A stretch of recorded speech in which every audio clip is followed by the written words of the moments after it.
We are the creators of the Stu Beat Showcase, and we bring to you the Beat Club podcast, where producers are heard. the best place to hear new beat makers from around the globe. here we keep it real about the music. We keep these beats or we cut them. Simple and plain. With the help of our special guests and listeners worldwide. If you wish to join our Beat Club Podcast community, follow us on Instagram and Twitter at Beat Club Podcast. And join our private producer group on Facebook by searching The Stu:"Beat Club.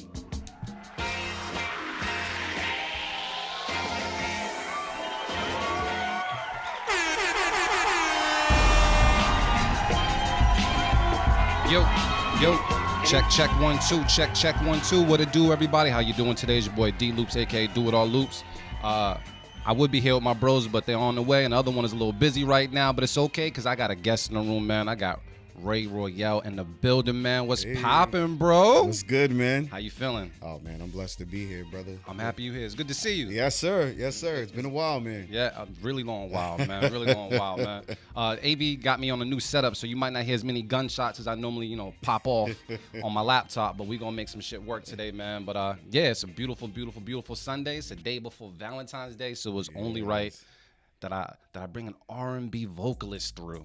I'll be vocalist. And I say R&B vocalist. The reason, I guess I want to say R&B vocalist because, Ray,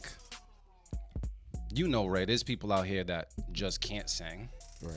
I don't know if I can consider them R&B vocalists when they shit like auto-tune is all the way up. They sing R&B, but I can't consider them a vocalist. Right. You know what I mean? So R&B vocalist, R&B singer, artist, performer. I don't even know what to call you besides the king of R&B. We can call you that. Want to put that out there? You want to stir that part up? You want to stir that part up? We can do that. I hope, man. Listen. We can do that shit. I mean, it depends on if we gonna get any backlash or whatever. Nah, you know what? Fuck the backlash. You know what? That's my problem. I'm too nice, man. I be worrying about what people say. Yo, it man. is what it is. It ain't me who said it. So I mean, I had that controversy when I first came out. Because with the blessings of a showcase that we both was a part of, you know what I mean, it kind of pushed my name to the forefront. And everyone in the city was like, you're the R&B king of Boston. Yep. Now this ain't nothing that I ever said or anybody from my camp ever said. This is what the fans were saying, and a lot of people was upset about that. And here's my thing. I mean, years later, I say that I don't really care no more. Yeah. Like then I cared, and I was like, oh man, let's just be peaceful or whatever. But it is what it is. It is what it is. Like people go off their friends, and at that time it was a lot of friend zone stuff going on, and there's a lot of artists in Boston that compete with each other and all that good stuff. But at the end of the days, like my thing was, if you have a problem with what's being said, let's get on the camera and let's battle. Prove me wrong. And then prove me wrong. You know what I'm saying? Wrong. Because on Get the into a stage, because on the stage, can't nobody touch me. That's how I feel personally.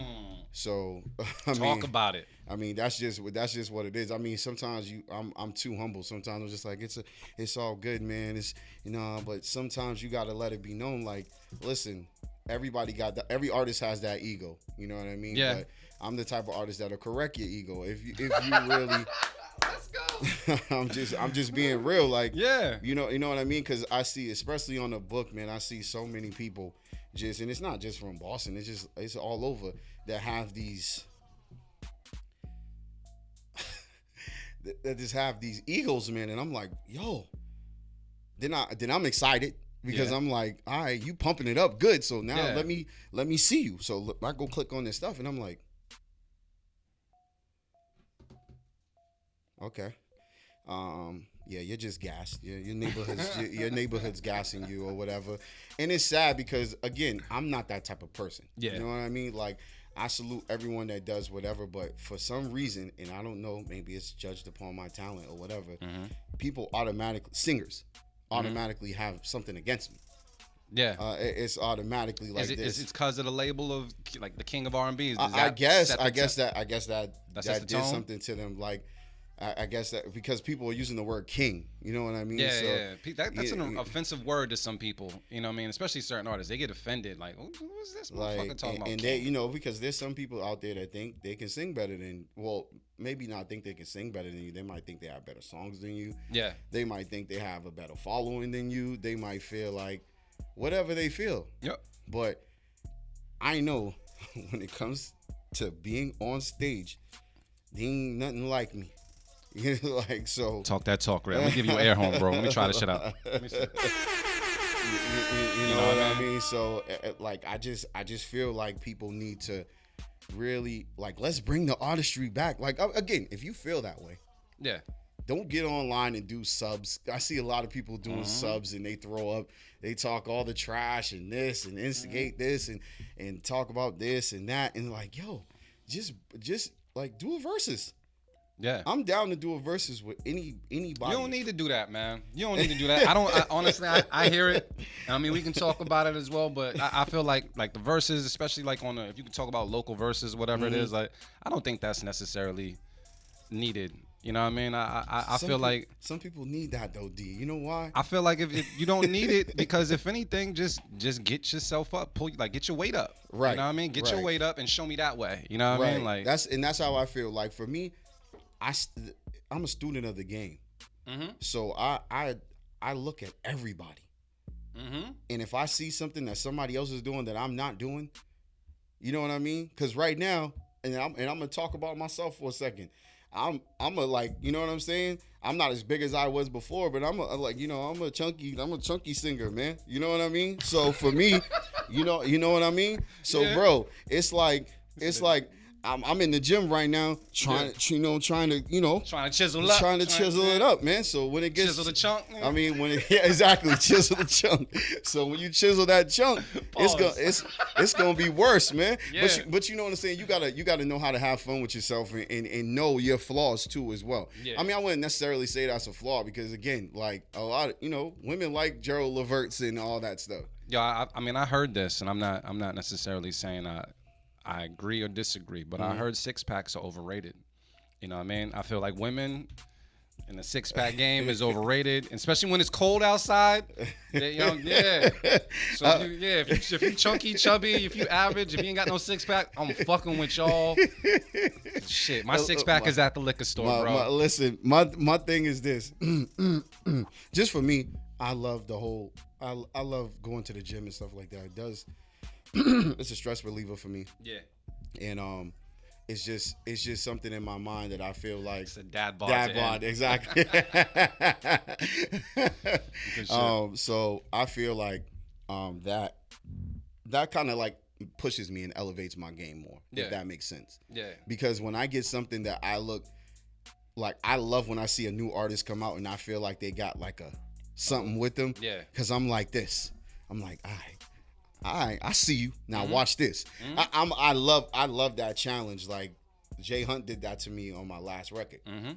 I was playing my songs for him because I was doing a video with him. I was playing my records and he's like, yo, Ray, like, yo, man, you like one of the dopest artists I know, man. He's like, yo, but you don't got no, like, you need like a fast record, bro. Once you get like this up-tempo joint, I'm telling you, it's gonna be different.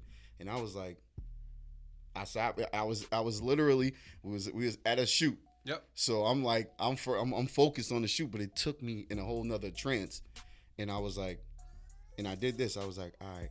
2 days later, I called him with Looking for Love, and he was like, yo, this is what I'm talking about, bro. You gotta be in that bag. And sometimes you need people to push that out of you. You know what I'm saying? Because me, it's always been about my vocals. I've always been like, I want people to know that I'm a dominant singer. That's what I've always been about. Not necessarily like, oh, I'm proving to you that I can sing over this type of track or whatever the case. Yep.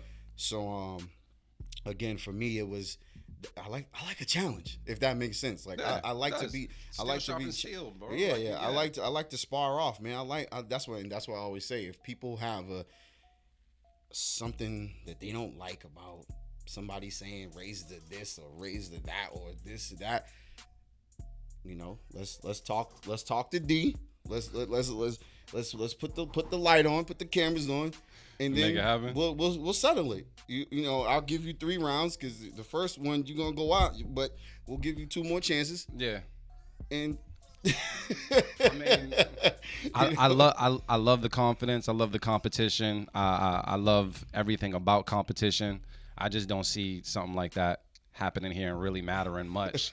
I think like get your accolades up, you know what I mean, and see what's good. But that's how I feel. Like most times people be like, I have a few under my belt, and I don't really talk about them. Yeah, like, you know what I mean. I do, but I don't. Social media makes you want to talk about them, though. I like they force people to kind of put them out there, but because people again people with the subs here and this and this person doing this and this person saying that. It's just sometimes you be like, oh yeah, you be wanting to say like, yeah, I did this, I did that, but it's like you got to. My dude Ace the Truth told me humble season is over, bro. You got to just fuck that humble season shit. Now dead ass. Shout out to Ace the Truth. Fuck the humble season shit. Ace. Yeah, what man. Up, Ace? Yeah, no doubt. I mean that is. I mean I think you know, off camera I have, you know, conversations with my fiance all the time, and she says little things like that to me, like you too humble.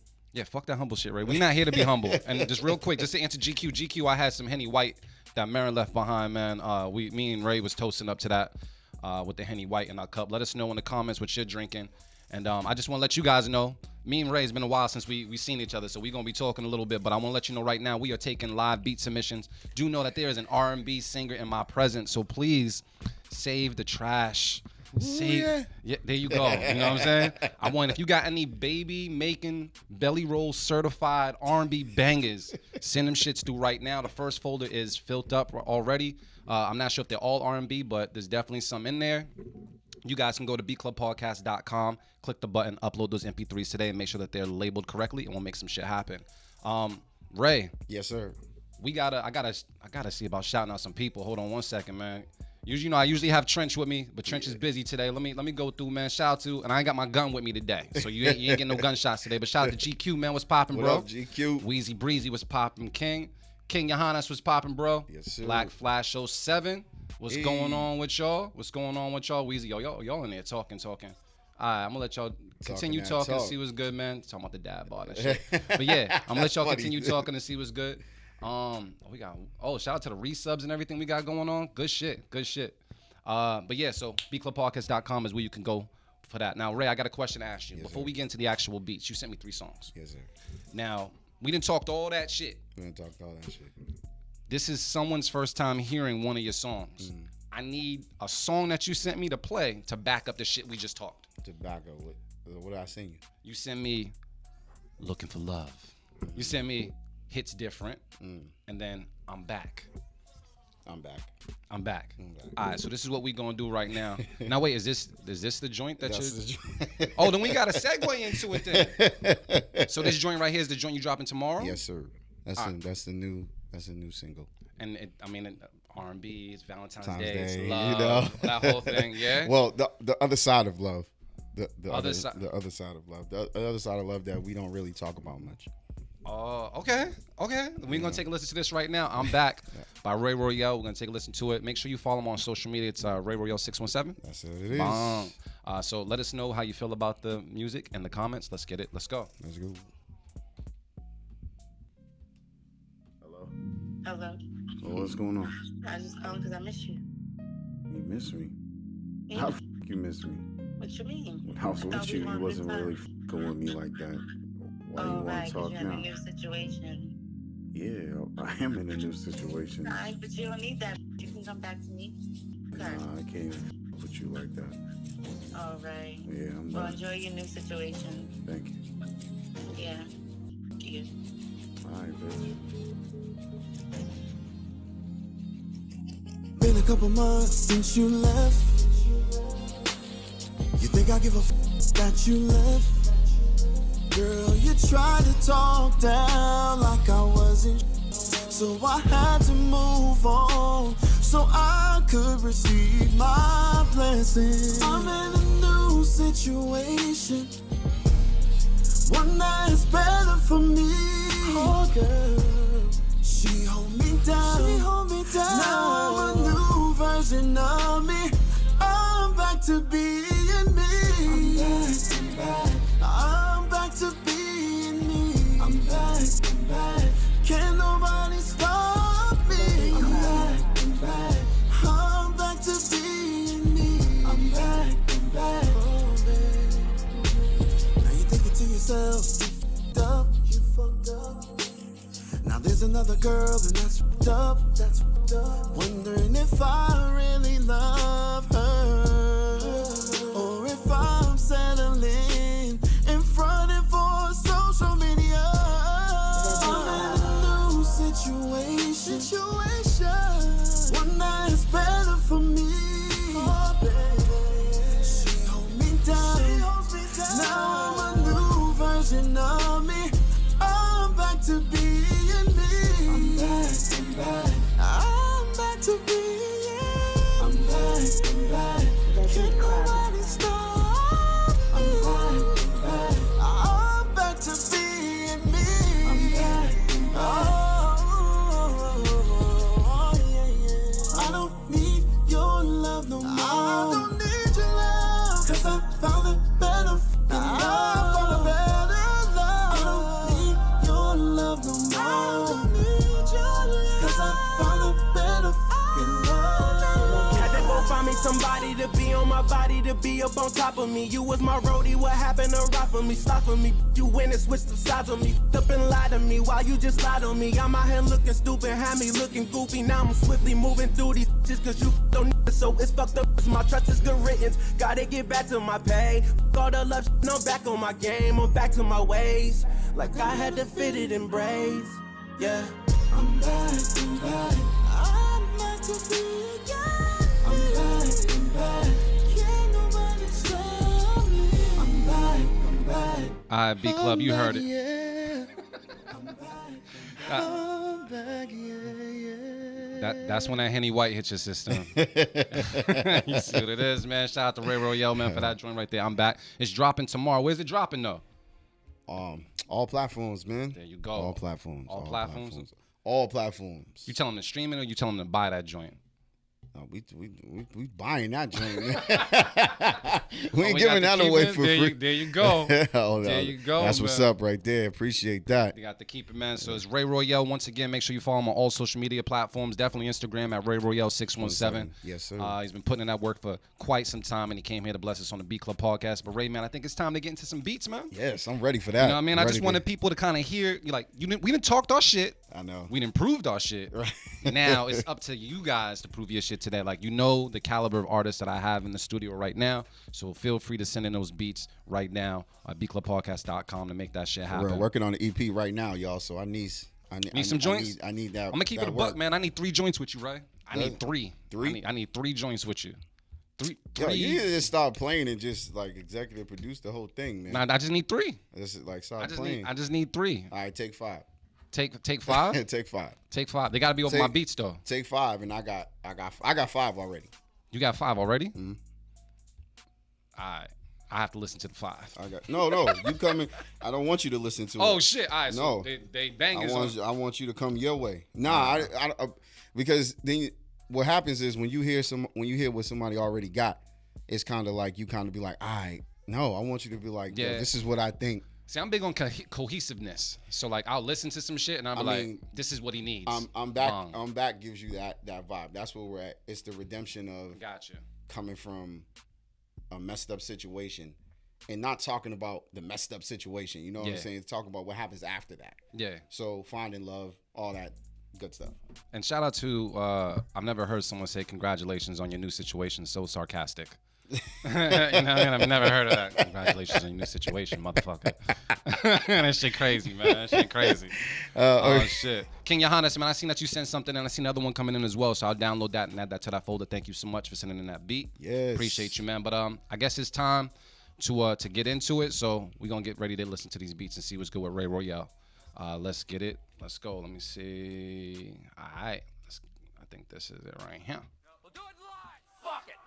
I'll write it and we'll do it live.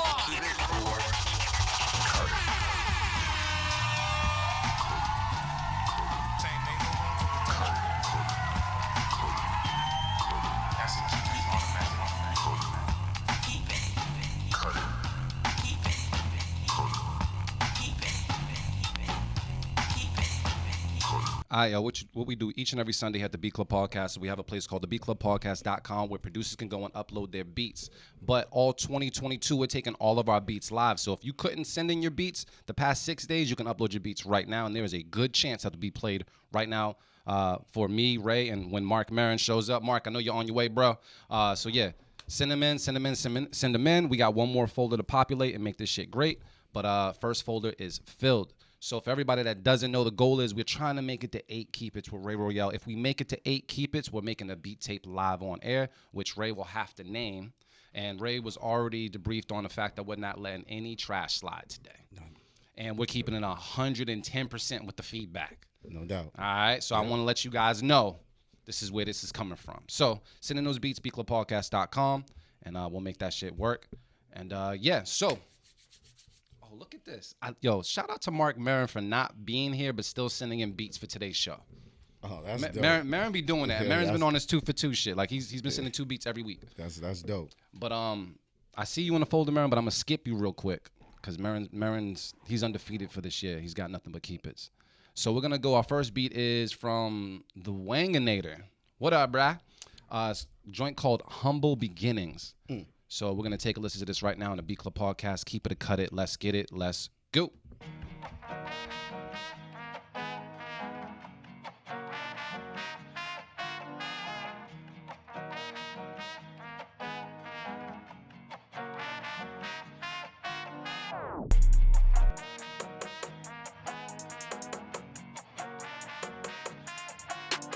The Beat Club.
The Beat Club. All right, Beat Club, let's talk that talk in the comments. Would you keep it? Would you cut it? Do you hear someone special on it? Let us know in the comments how you feel this. Saying yes, without that flip, I would have cut it. Facts. I feel you, GQ. We got the keep it emotes in the comments. I like the King Johannes keep it as well. They're saying nice. This has a vibe. Second half much better than the first. Started off busy, but overall fire. I feel the exact same way. I'm gonna talk to Ray Royale about this, man. Ray, people look like they're gonna keep it online, but what about you, man? How you feeling about this beat? I mean, I kind of was digging that. I feel like that's what's the name? What's that record? I can't remember the record off the top of my head right now, but it's like having like that Spanish vibe. Yeah. You know what I mean? I could even see myself rocking on something. I can hear you, bro. Like something different over that. Like, yeah, I would definitely. That's definitely a keeper for me. I was definitely feeling that one. As long as you can hooyah. Right. You know what I mean? It's good. So that's definitely a vibe. But I will say if there's any critique, the opening, the first verse it was a little busy for me. But if you take a little of that down, that's gonna be fire. Yeah. I'm in absolute agreement with that. The first part had me like I was intrigued, but I wasn't sold. And then once that flip happened, it was one of those things where I was locked in. Right. I was definitely. And I like when the beat dropped. It was a heavy bass. Like it was just I felt it. Yeah. Definitely. So it sounds like we throwing out a keep it today. Sound like we might says appreciate it, y'all. This is my first joint I made on my MPC that I'm kind of proud of. Salute to you, man. Sounds like it's gonna be a keep it on the Beat Club Podcast. Let's throw it out there. Keep it. Hey. Fire. All right. So you know what we gonna do, man? The way we do it, Ray, is. We let them know we got to keep it by throwing that keep it up on the board. So let me see. Let me make sure I got this right because this is what we do here. Let me see. Bang, bang, bang. There we go. We got the one on the board. Okay. We're trying to make it to 8. Trying to make it to 8? Yeah, grade 8, man. Grade 8. Let's get to another one. So Motivate Marin, as you know, has been on a spree. He said, you know what? I'm sending in 2 beats every Beat Club podcast. Yeah, That's what's up. He sent something in called Certified. So we're going to play this. It's by Motivate Marin. He is on a chopping block. You guys let us know how you feel about this on the B Club Podcast. Keep it or cut it. Let's get it. Let's go. All started with a motivate.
Oh man, I got it. Yeah. Woo! Yeah, I'm guessing you keeping it. Is that what you're doing? Oh man. Yo, people were saying that bass. I could hear Summer Walker on this. Automatic key. That's nuts right there, bro. Yeah, the top line you play. I need that. I'm pretty sure that's why he sent it in. I need that. Yo, Yo, you talking to the seat. I'm talking to the seat. Hey, yo, bro. Hey, yo, bro. When you get here, I need that. When you get here, I need that. Man. Yesterday. Any feedback? Yes, sir. I mean, people saying hard body karate, saying keep it. They're rocking with it. I got fire emojis and everything. Shout out to 808 Diffraction. Was popping. It just, if I can give some positive feedback, like that just rose. Like it started off like it was epic. And then it just kept going. Yes. And then it just kept going. And then like that hook, jeez. I would say, with Motivate Marin, and I tell him this all the time, he has this progression formula, I feel. Mm-hmm. And then it's like the sample's cool. Then you hear the drums. But then when that bass fucking drops, he has like this bouncy bass. Right. When that shit drops, it seals the deal. Right. It locks it in. And right. Marin, man, you're on a roll right now. You're undefeated for 2022, bro. Sounds like it's about to be another keep it. So let's throw it out there for the Brody, man. Throw that up there. Damn. Dang. Go ahead, Motivate. I keep kings in my circle, man. That's crazy, bro. That's crazy. I'm the most cut host on the show. I'm just letting you know I get cut all the time. But as long as I got Motivate, we good, man. Let's get one more in, man. See what's good. So Motivate's going for 2 for 2. He sent 2 joints back to back. Okay. He sent a joint in called Makeover. You know what I mean? So we're going to take a listen to this right now on the B Club Podcast. Let us know how you feel in the comments. Let's get it. Let's go.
Alright, B Club, now is the time to talk that talk. In the comments, people are saying number 3 on the board, 2 for 2 it is. I got the keep it emotes being up there, man, but I'm gonna go to Ray Royale and see what's good, man. Ray, we know that Motivate Marin just walked in. We don't gotta talk nice about him just because he walked in, all right?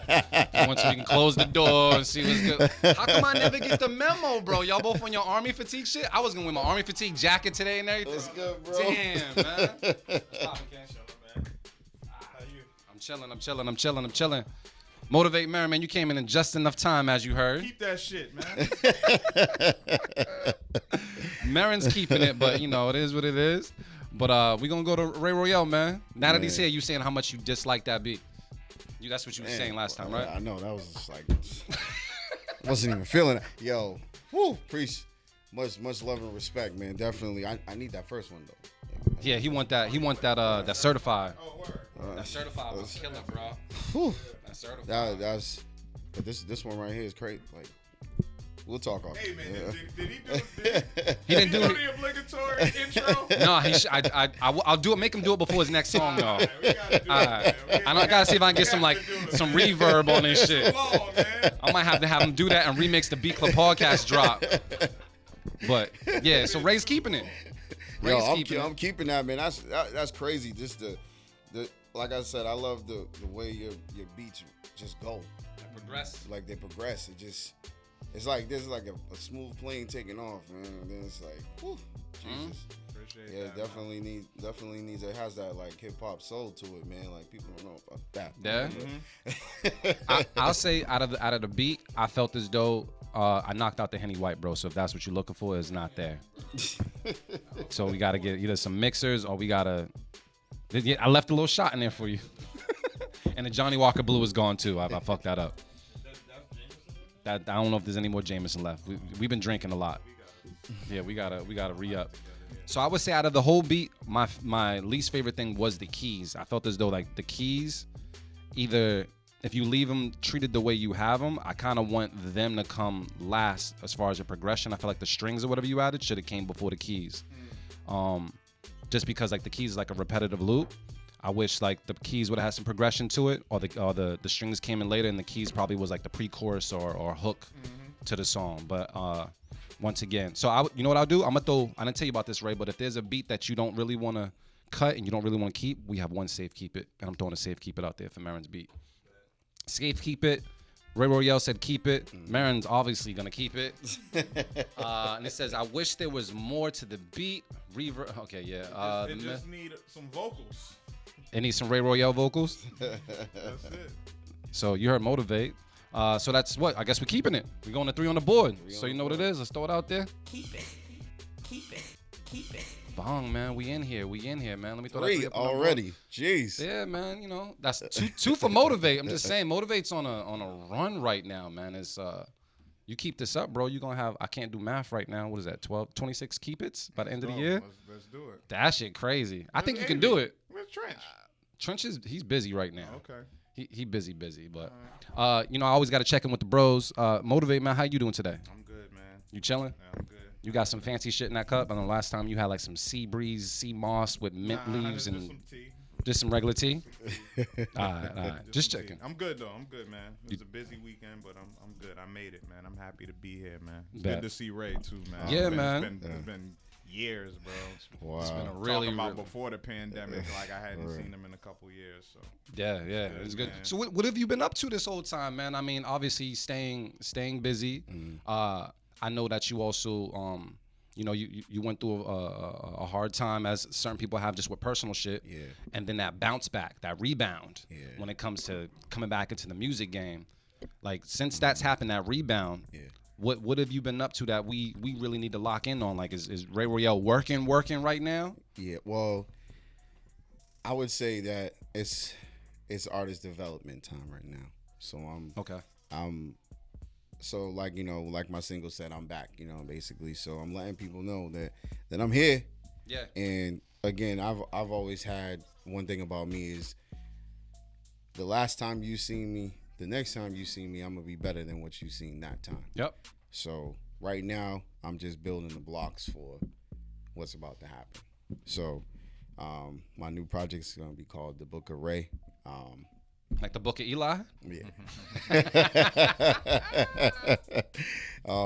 And it's crazy, like trying to because I wanted to, when I was trying to come up with a name, I was gonna go with I'm Back because I like that whole Yeah. like I was gone for a minute and whatever. Yep. But I feel like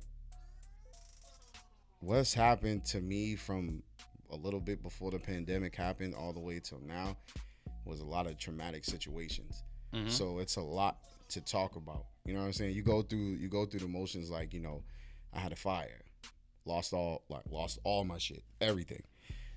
My mom died. Yeah. You know what I'm saying? I messed around. My condolences. Thank you, brother. Messed around. I got COVID. Yeah. Then I was in a whole nother situation. That situation went left. So it's a lot to sing about and it's a lot to talk about. And the reason why I love I'm Back so much is because the females have Mary J. Blige and all these people that talk about the female perspective of what they go through in relationships. And I don't feel like men, we don't really have nobody that talks about, the ladies need to know how they act. All right, talk to him, Ray. No, I'm just being real. They need to know how they need to, because all we hear from men is like, yeah, I'm gonna take that to the crib, smash it. Yeah, she good. You don't hear about she's crazy. She tried to hit me, she tried to run me over with her car. You don't hear about none of that stuff, and I want to talk about all of that. Does that shit ever happen to you though? You went through some crazy shit where someone tried to hit you with their car, throw an iron at you? Yes. For real though? Yes. All right, so let me ask you this question. All right, so let me ask you guys this question. When is the best time for an R&B artist to release music? Because I look at Usher's Confessions. But that wasn't about him though, right? I know it wasn't about him, but it made me feel, I don't know if he just got through a breakup with Chili. I don't know at that time, but I feel like, after you break up, is that the best time to make music? Or when's the best time as R&B? I got an album. I feel like, well, I'll speak for me. Yep. I feel like my best EP that I made was after I came out of a messed up situation. I will say that. But this time, I didn't want to, I think people they were waiting for me to do that. He just broke up with shorty. I know he's about to bash her. Yeah. Nah. I want to talk about what happens after that. You know what I mean? Instead of talking about all the toxic that happened in it. You know what I'm saying? Talk about how you bounce back. Talk about new love if there's new love. Talk that's what I want to talk about. And of course, I'm gonna mention the crazy stuff. We're gonna mention it because there's the good part about it too, because that's what make it hurt so bad. Because it was good. Oh, because it starts off good. Right. Yeah. Right. You know what I'm saying? But that's what I'm saying. I think that's what females need to know about themselves. They all start off good. We always hear everything about men. It's like, oh, y'all was good, and then you started messing with this girl and this. But let's talk about you and why you made him start talking to that girl or whatever. But you don't want to talk about that though, right? Ray about to get us canceled. No, I'm just saying we just being real. If we want to be real, that's what I'm saying. The females, they got everybody to sit there and pump their fist in the air and talk about all that. As fellas, we don't have nobody like that. They're saying usually when you go through your deepest pain is when the best of you comes out. Yeah, like I said, that's so true. I feel like right now, I even feel like vocally I'm different. You know what I mean? Yeah. I feel like I have the same talent, but I feel like you can hear, you know how when you listen to an artist, you can feel the pain in their voice. Yeah. You can feel what they're going through. Mm-hmm. If you're not just listening to the beat, if you just if you're listening to them and you were like, man, yo, you going through something, bro. I can hear it. Mm-hmm. I think that's when that's the best music, and I think that's why people loved 90s and early 2000s music so much, because you could hear the pain in people, what they was going through. Mm-hmm. Even if you were singing try to get it in song or something like that, you still believed what the person was saying. I think it was conviction, and I think that's what, if we're missing anything in music nowadays, that's what I feel like we're missing, the conviction. I believe you. Some of these rappers, dude, you gotta, I don't believe you, bro. Mm-hmm. You could possibly be a killer. I don't know. But if you wearing tight pants, I don't believe you, bro. Yeah. And I'm a singer. You know what I mean? But it's you gotta, in your voice, when I listen to Park, Park, I'm no killer. He made me want to go do something, just his voice and what it was conviction. You know what I'm saying? Absolutely. It was conviction. Yeah. I feel like we're missing that. So if we could bring that back, man, music is gonna music is gonna elevate again, man. To you know, and I'm hoping for that for R&B. Like I remember when R&B was on top. I remember when R&B was the thing in music, and now we're like a close fifth right now. Yeah, when it comes to genres. So then let me ask you this: like, okay, so with that close fifth, does that make a person as talented as you say, okay, cool, you know what? Let me switch it up. Let me modernize my approach. It forces you. It forces you to. You have to adapt or die, right? It forces you. Yeah, you either sink or swim. Yep. That's kind of like what it is, and I feel. But I feel like that's a challenge. You need that, and I also feel like you can do this though. You don't have to necessarily do everything. Like I'm never gonna be a Tory Lanez. Like I'm never gonna sing through auto tune and all that stuff. That's cool. Like I like his vibe. I like what he does. You know what I'm saying? But that's not me. What I'm gonna do is I'm gonna show you that I can do that, but then I'm gonna reel you into what R&B really is. That's my goal. Like I'll fish you and be like, all right, come here. Like you want to listen to this type of music, come on. But then you're gonna listen to this right here because this is the essence of what it is. So let me ask you this. This is a real question. All right. Do you ever play your own music? Do you have your own music on your beatdown list? And I know your lady is here, but I'm just asking you. Do you listen to yourself? Do you play Royale music on your playlist? I'm sorry, there's no segue to that shit. I just gotta know, because if I'm an R&B nigga, this is we listening to me.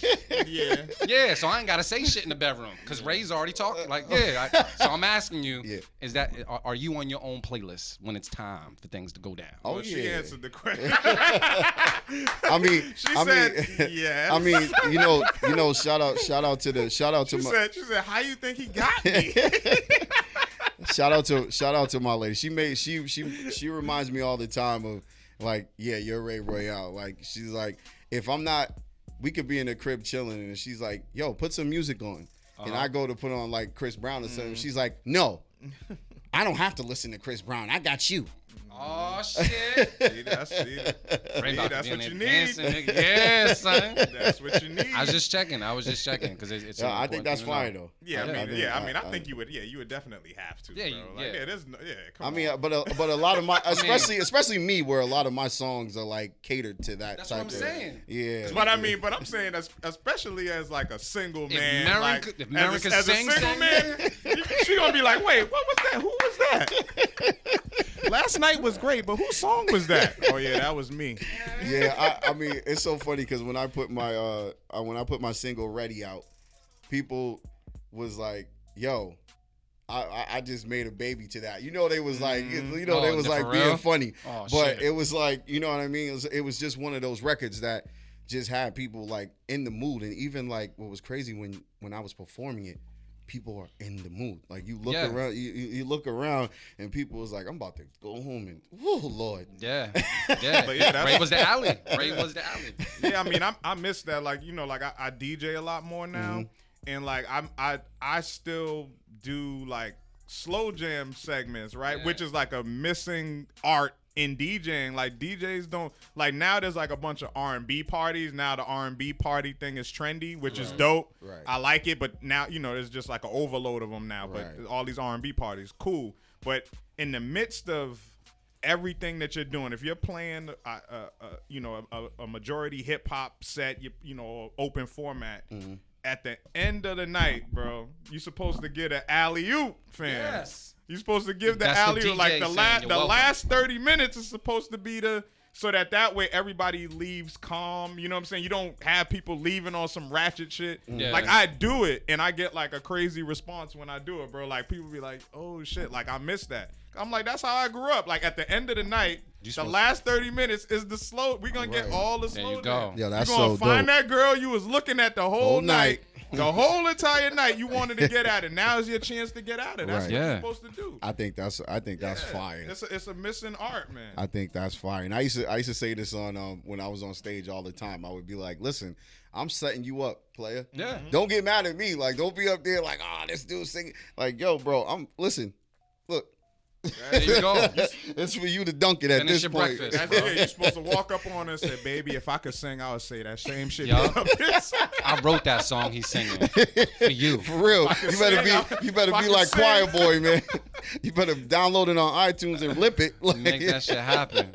But I mean, like, I want to ask you a question though, like, and just to give people their flowers and shit. Just like because there is a narrative. People say like, yo, there's not a lot of dope R&B now, whatever. But Right. I disagree. There's a lot of fucking fire R&B right now. It's just you gotta search for it, or it's in certain playlists on Right. the DSPs in different pockets. But there's Right. a lot of dope. Like that's my bag. Like pretty Right. much. Like that's what I listen to in the car, especially when I got the kids in the car. But like, who are some present day artists that like give I you rock hope with. where you're like, all right, word, like I don't have to Yo, feel like I gotta resort to the bullshit. you know what's crazy? I'll probably say it's crazy because it ain't no males on this list.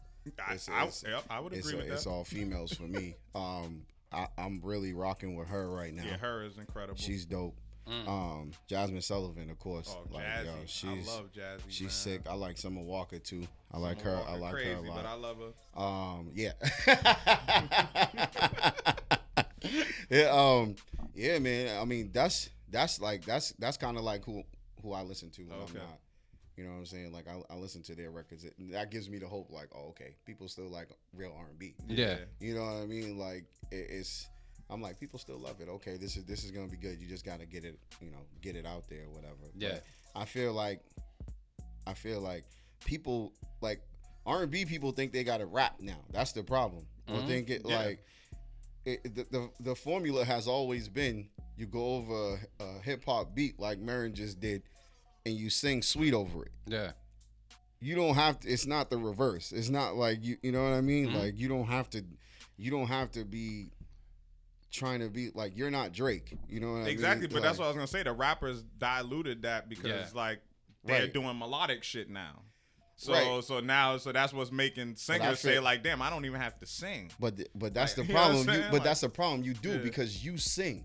Yeah. Like for me, and I will say that for my audience, they would never take me rap singing or something. Yeah, I mean they'll listen to it. Yeah. Yeah. But you know what I mean. But it's like, dude, you sing. Yeah. Nah, yeah. you just gotta say some You shit. just gotta your content. Yeah, exactly. You just gotta Yes. be saying some shit. Yeah. You know what I mean? You gotta take that. I feel like R&B singers when they rap, they gotta take whatever nasty shit they sing about and then like up it. Right. You gotta put that rap spin on the But nasty if you, shit. but I feel like people always like took like when I go back to my records, I'm saying I want to be inside you. I want to eat this and all that. But I'm singing it sweet, so they're like, oh, like We've talked they about don't, that. they don't even understand what I'm saying. Yo, we've done something on stage before because I was like, everybody need an R&B homie because I feel like if I could sing, I would sing some shit and it would sound better. Like I could say something like, yo, I won't put my thumb in your butt, some shit like that, right? But if Ray sings it, it sounds different. Whether you sing or you have a British accent, it sounds different, bro. For real, like I have a song called Ocean, right? And Diving and shit. Yeah, Niggas and can't say that shit. And I'm talking about diving in the ocean, and I'm nearly about to drown from inhaling her water. So you know what I'm talking about. Yeah, you know what I'm niggas saying. can't But- rap that shit. Niggas don't want to listen to that, dog. I'm not about to. Yeah. You know what? I'll say this though. I'm gonna put this out there in the air because I learned this from Motivate Marin. He does a lot of shit on air. Marin is working on something, a Marinate tape. And it sounds exactly what you think is gonna be on there. I think a Ray Royale feature needs to be on there. Nah. I think the Marinate tape is some baby. I like the shit. I like the name of that one. But while you guys discuss that, I gotta get back into these beats real quick to see what's good, man. But yeah, I can see that. Yeah, that'd be crazy. That happening, and then Marinate. I love that. matter of fact, what we gonna do before we get into the beats? Because Marin called it though. Marin definitely called it. I'm actually gonna play another Ray Royale joint. Before we do that, but I got Hits Different and Looking for Love. Let me play Looking for Love, man. All right, so Ray, man, before I gotta make sure I got the levels right for this, because Marin came in and he was like, "Yo, did he do the signature? Did he do what he does as his signature?" This is our drop. This is our drop. This is our drop right now. We need this drop. So we need the ladies joint right now. Let me turn off the audio bit at that because I gotta make sure we good. Let me make sure. Ray, man, you gotta let people know because we was talking all that shit. I know. We gotta back up the We shit. was talking all type of stuff. Man. So I'm gonna let you. I ain't putting no filters, no nothing on Let me it. back up a little bit because you know. I don't want to torch. All right, so we ready. So every time I go into a place, you know, I ask where the ladies are at, you know, and then sometimes they reply, sometimes they don't. They be like, "Who's this guy? What he about to rap or he look like he about to tackle somebody with all that army fatigue on?" And then I just be like, "Lady,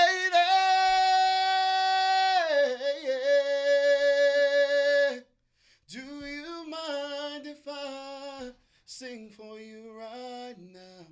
I don't think y'all heard me. I said,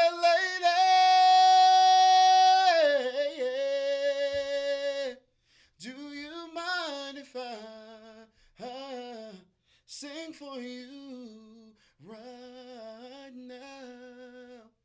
This is why I gotta have R&B homies at all times, bro. We about to play Hits Different. Is that what you said? Hits Different? Yeah, play Hits Different. All right, cool. Ray Royale, 617 on Instagram, man. Follow him right now. All right, let's get it. Let's go.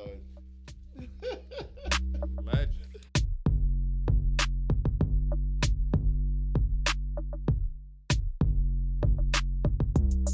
Can't tell me you love me. Can't tell me you love me. Can't tell me you love me when I'm not the one loving you, touching you, baby.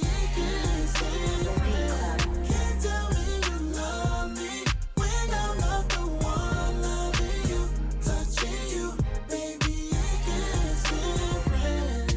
I ain't never really been in love. I'm starting to fall for you. I ain't tryna cap it, but I really want you to be mine. I know that you got another man. I can't trust you, cause I know you're not all. Why you wanna play this game, acting out such a way, when you are the reason? Waste of time with all your lies, telling me I should stay. Can't tell me you love me when I'm not the one loving you, touching you, baby. It's different.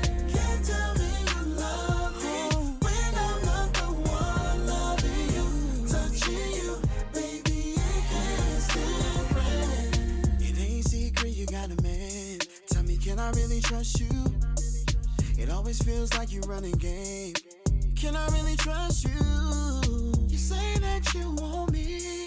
Yes, you say that you want me, but you still stay with him. Why you wanna play this game, acting out such a way, when you are the reason? Waste of time with all your lies, telling me I should I don't believe you. Can't tell me you love me when I'm not the one loving you, touching you, baby. It's different. Can't tell me you love me when I'm not the one loving you, touching you, baby. So me, you mean it, but can't be with me. Here go the games. I hit it, guarantee you all that is gonna change. So deny body emotions, I'm getting impatient. Just embrace it. We both know that I'm the better fit in places. Friends is anxious, that got you mad at me. How your heart feel? Like somebody took a stab at it. Now you know it hit different when there's feelings involved. A double meaning got you twisted. Now you're screening the calls. Can't tell me you love me when I'm not the one loving you, touching you, baby. It's different. Can't tell me you love me when I'm not the one. All right, Beat Club, you already know, man. That's Ray Royale. Hits Different, streaming everywhere. You can go and check it out now, but definitely go ahead and follow this man on all social media platforms. Get familiar with the music, the vibe, and everything else. Ray Royale 617 is how you can find this gentleman here. But yeah, man, good shit, Ray. All right, so now we warmed everything up. Now it's time to get to the beats. We gotta see what's up. We got 3 on the board. The goal is to make it to 8 or more. So we're gonna see what's popping, man. We got something from Seventh Sign from Cleveland called Do It, but DEW, like Mountain Dew. You know what I mean? So we're gonna see what's good on the Beat Club podcast. Keep it cut it. Let's get it. Let's go. That's Dylan. Shake it. Shake it. Shake it. Shake it down. Look at me. Come on. Shake it down. The Beat Club. Come on.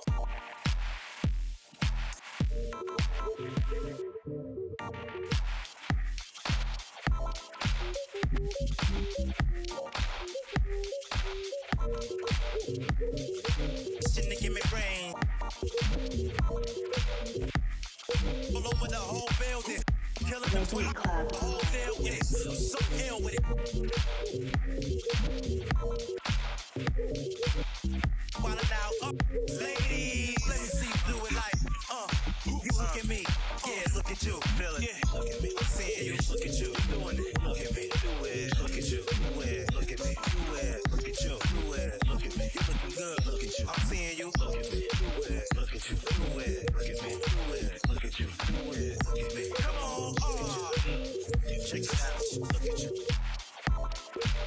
The Beat Club. All right, B Club, talk that talk in the comments. Let us know how you feel about it. I'm gonna go around the room and talk to the bros and see if we can make it to 4. Motivate Merriman. How do you feel about this beat? I'm gonna just throw my safe, keep it out there. I like the drums and everything, but I just like some of like the music part. I don't know. I thought it could have been freaked a little bit better. Like it started sounding like a little noisy, like it was like overlapping each other a little bit. But like the drums and the overall vibe, I like a lot. So I'm gonna throw out the safety, get the safety out of here. Bung, we got someone out there, GQ Chandler, threw out the cut it, man. I'm gonna go to Ray Royale and see how he feels about it. Ray, what's the word? That one, it was cool, but it wasn't something that I would jump on to rock. Yeah.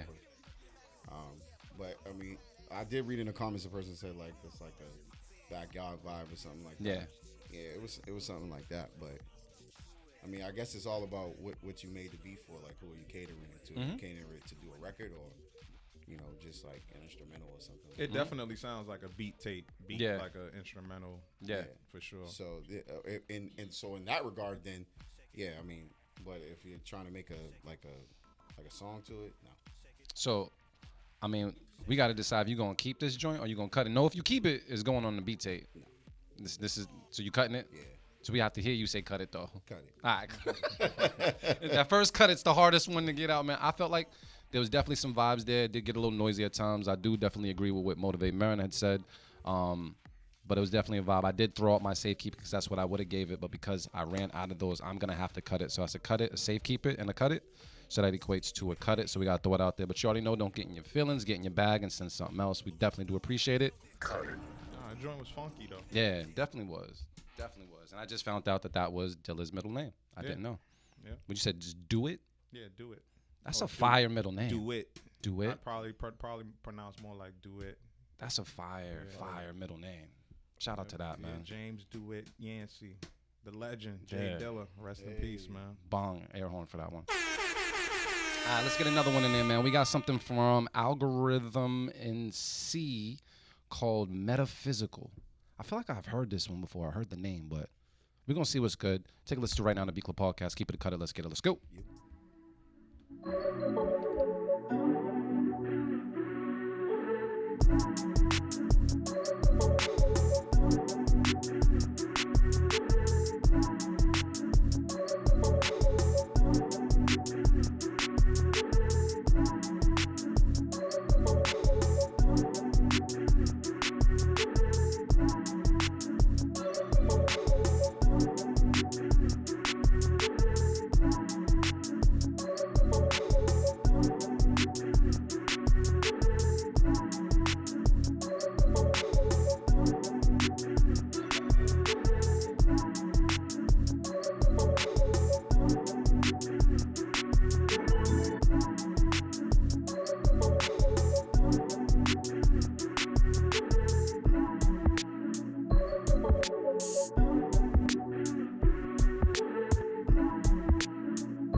The Beat Club.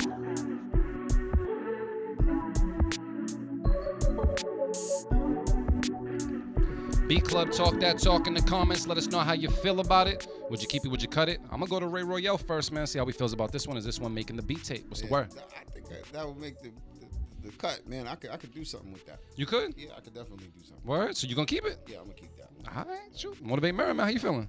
Yeah, I agree, man. Like it was just enough. You know what I'm saying? Like it was just enough. Like.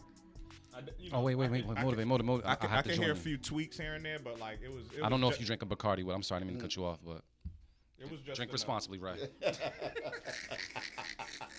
This is my drinking partner here. My fault, King. My fault. Go ahead. Yeah, nah. I'll keep it. It was just enough, yo. Like definitely the right artist, right vocalist, like will turn that shit up. And then once you said Larry June too, I kind of that's what June I was would kill hearing, that shit. Man, numbers. June would kill that shit. Because I heard Larry June on it, I would keep it for that reason. I was a little on the fence, but it definitely has the June vibe. So, yeah, it won me over. Keep it from around the table. People look like they're keeping. I see the emote out there as well. And they say, here comes the alcohol. You're absolutely right. So we're going to throw it out there, man. Sounds like it's going to be Keep It on the Beat Club Podcast. Keep it. And we got a 4 up there. You already know, man. We putting up numbers. So So you gotta start thinking about what we're gonna call this. Good tape, job, man. player. Okay. You gotta start thinking about what we're gonna call it, man. You know what I mean? And see what's up. We'll get one more in. One more. We got something from Chris Kane called Your Body. Does that sound like one of your songs? You know what I mean? But we're going to play this right now, Let's man. see. And take a listen right now to the B Club Podcast. Keep it or cut it. Let's get it. Let's go. Kate, the producer I was telling you about.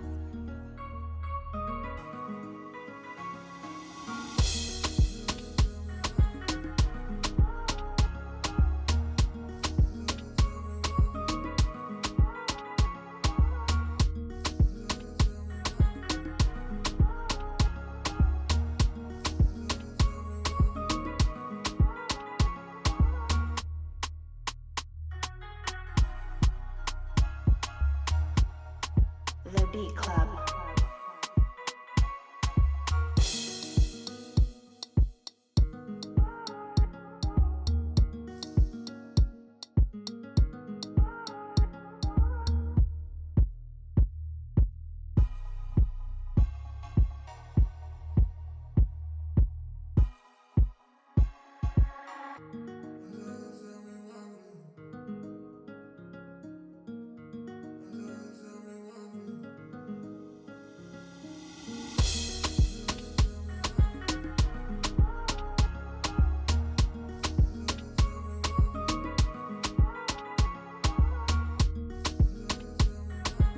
Kind of sound like Ray in the background just a little bit. Man. Nah, it sounds like you need to connect with him on that. real. That's a record I right need there. that right there. That's a Yeah, record. we keeping I that? need Is that what we saying? Yeah, I'm keeping that. That's 100 right there. Let's I'll just keep let's, that. let's keep it simple. Keep it. We ain't got to really say much and see what's up. Let's throw the 5 up on the board because it's important. We creeping. Oh, man. So, Ray, man, when it comes to this Valentine's Day song that we played earlier, right? Mm-hmm. You said it's streaming everywhere. Was this like your first song of 2022? Yes. And you decided like I'm gonna kick it off on Valentine's Day? Kick it. Oh, you know I do that all. I know. He It's, does, yeah. Yeah, usually there's an event. Usually, Yeah. usually he's singing live somewhere for Valentine's. Yeah, Day. That's is that- so Notice? true. Is that coming back this year? That's so true. I mean, I'm probably gonna go virtual. Yep. Probably gonna do it virtually, but yeah. The last time I did a virtual concert was last year, obviously, 2020. Mhm. I would love to collaborate with somebody and bring that, do that again. How was that? Was that lucrative? Was like what were you expecting? Because you did it early. You did it around the time where not a lot of people, in my opinion, was doing what you were doing at the time. Like, what's the? Is it lucrative, or do you find it to be lucrative when you did it that time enough to bring it back? It's very lucrative if it's done right. Mm-hmm. I feel like even then, I could have capitalized so much more. Yeah. Well, first off, I did it on the wrong page. You did it on the wrong I page? did it on the wrong page. So I did it on a page where like not all my followers were on. Oh. So when I did it, they didn't come till afterwards. Gotcha. So I felt like we would have had much more streams if it was live on the stream that, you know, all of my followers were on. Even though, I mean, it tipped over like 5,000. So I mean, there was people watching. Yeah. But I feel like this time it'll be much more. I mean, because when I gave them that show, it was kind of like I went through my records. Yep. So basically, you know, so I think people want that from me. They not only want to hear the new music that I have, but they also want to hear the Sex Drives and the Readies and the In My Beds and all those songs that, you know, from before.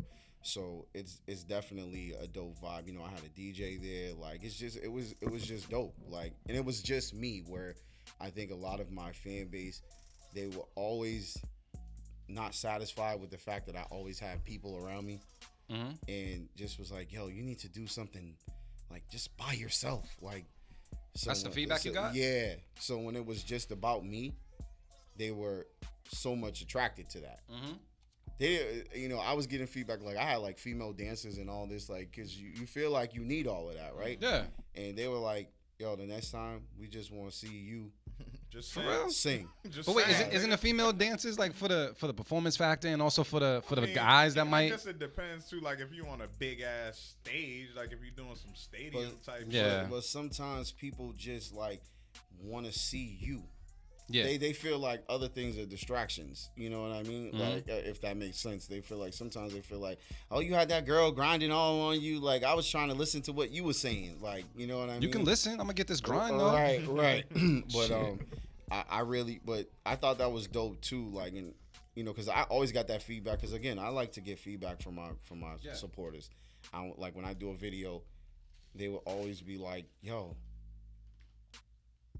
when you gonna just do a video that's like just about Ray, like it's just you? Yeah. And I'm like, well, that's not really how it's supposed to go. It's like it's supposed to be, you know, like yeah. Well, this is called entertainment, so I'm entertaining you. But if I have to say what's my most streamed like videos is a video that I'm by myself in it. Like, for real though, what song is that? Be Without Me.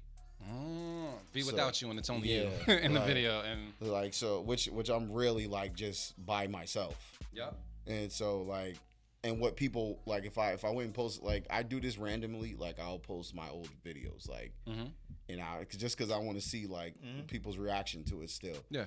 And it's like, I mean, Ready's always gonna be ready. Like I said, that was a changing point in my career. So like that song is a little different. Yeah. But all other ones, like they want.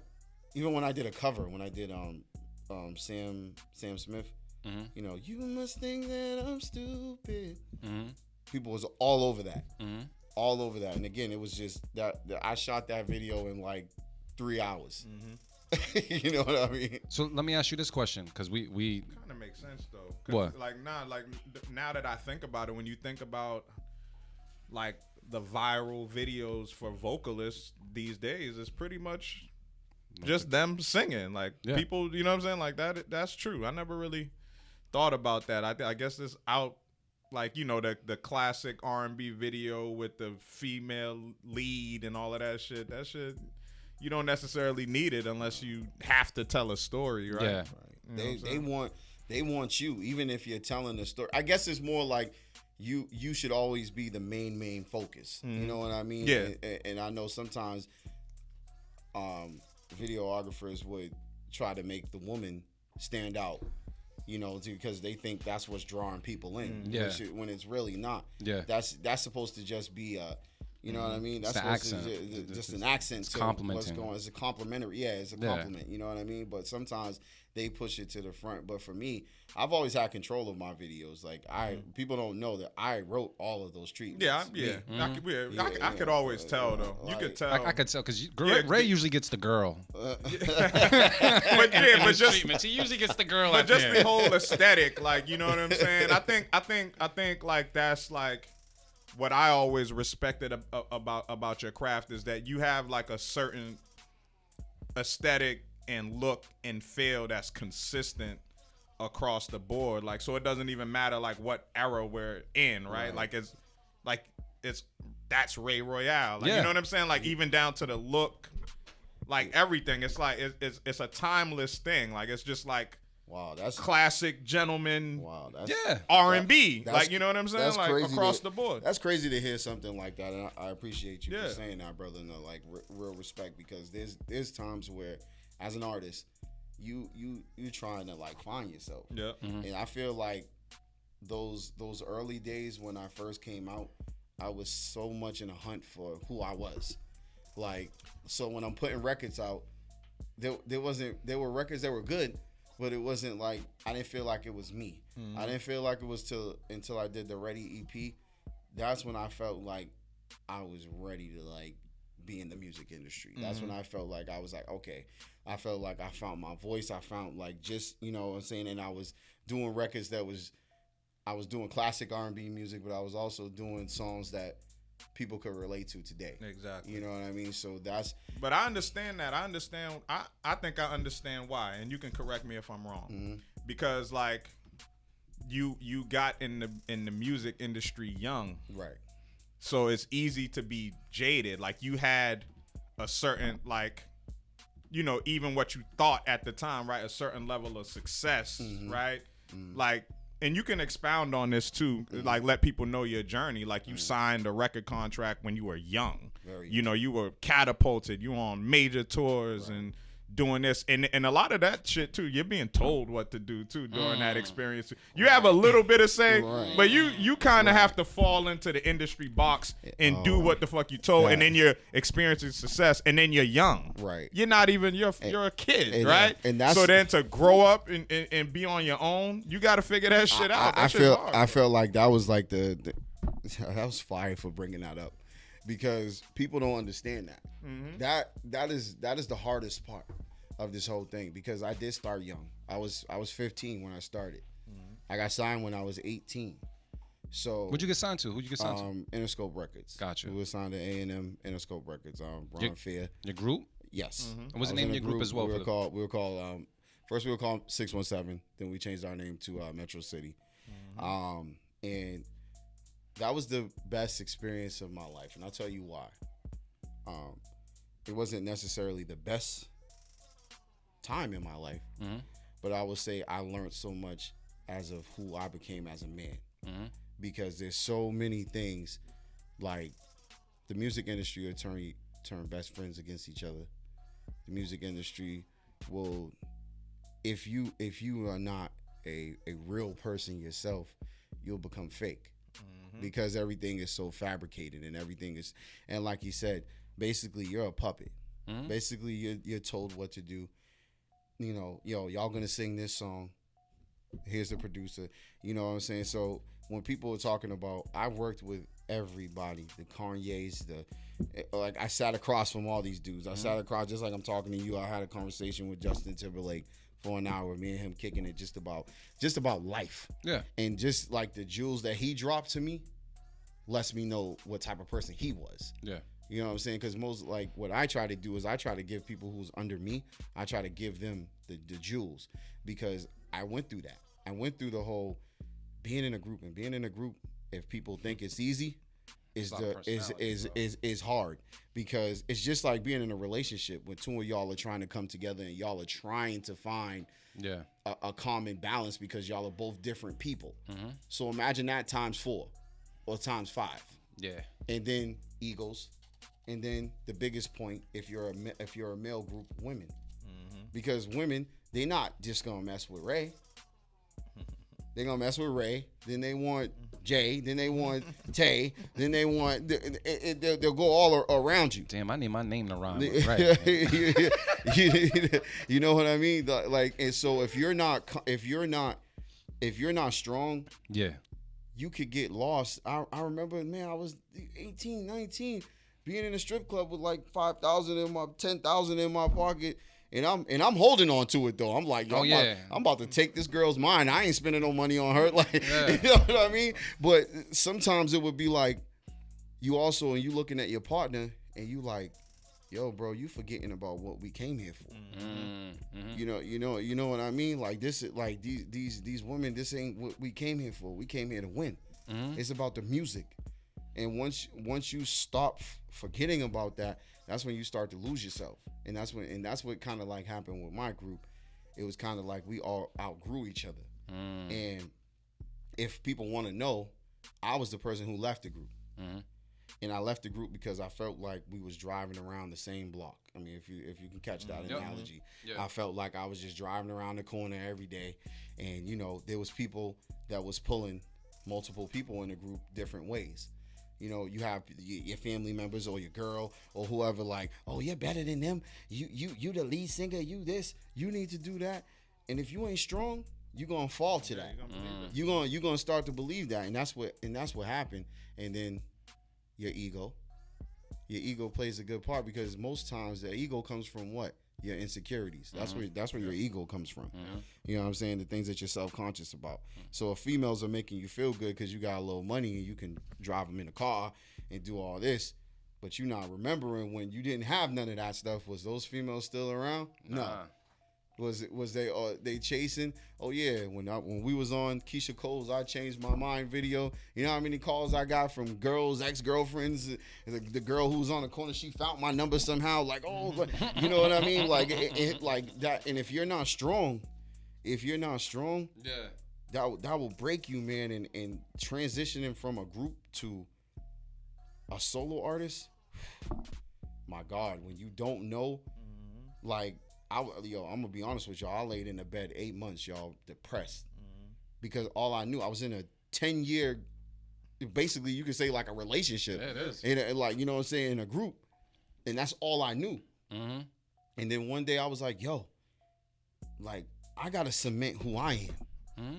You know what I mean? Like that was cool. Like that whole thing. Like I always show love to my group and all that still to this day, because we were those dudes. I will never say that, but what I will say is, like, I had to leave that group, because if I never left, I would not be who is sitting in front of you right now. Facts.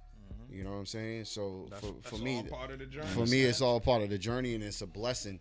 You know what I mean? Because at the end of the day, it's all about learning.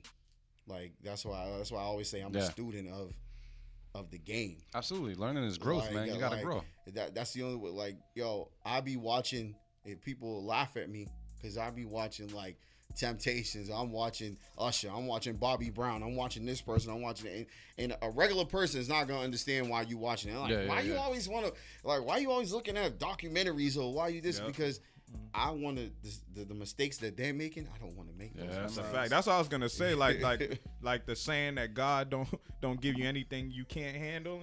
Like, and that, like, that's a prime example of that, because like it was, that experience was dope, but it's almost good that it didn't go any further, right?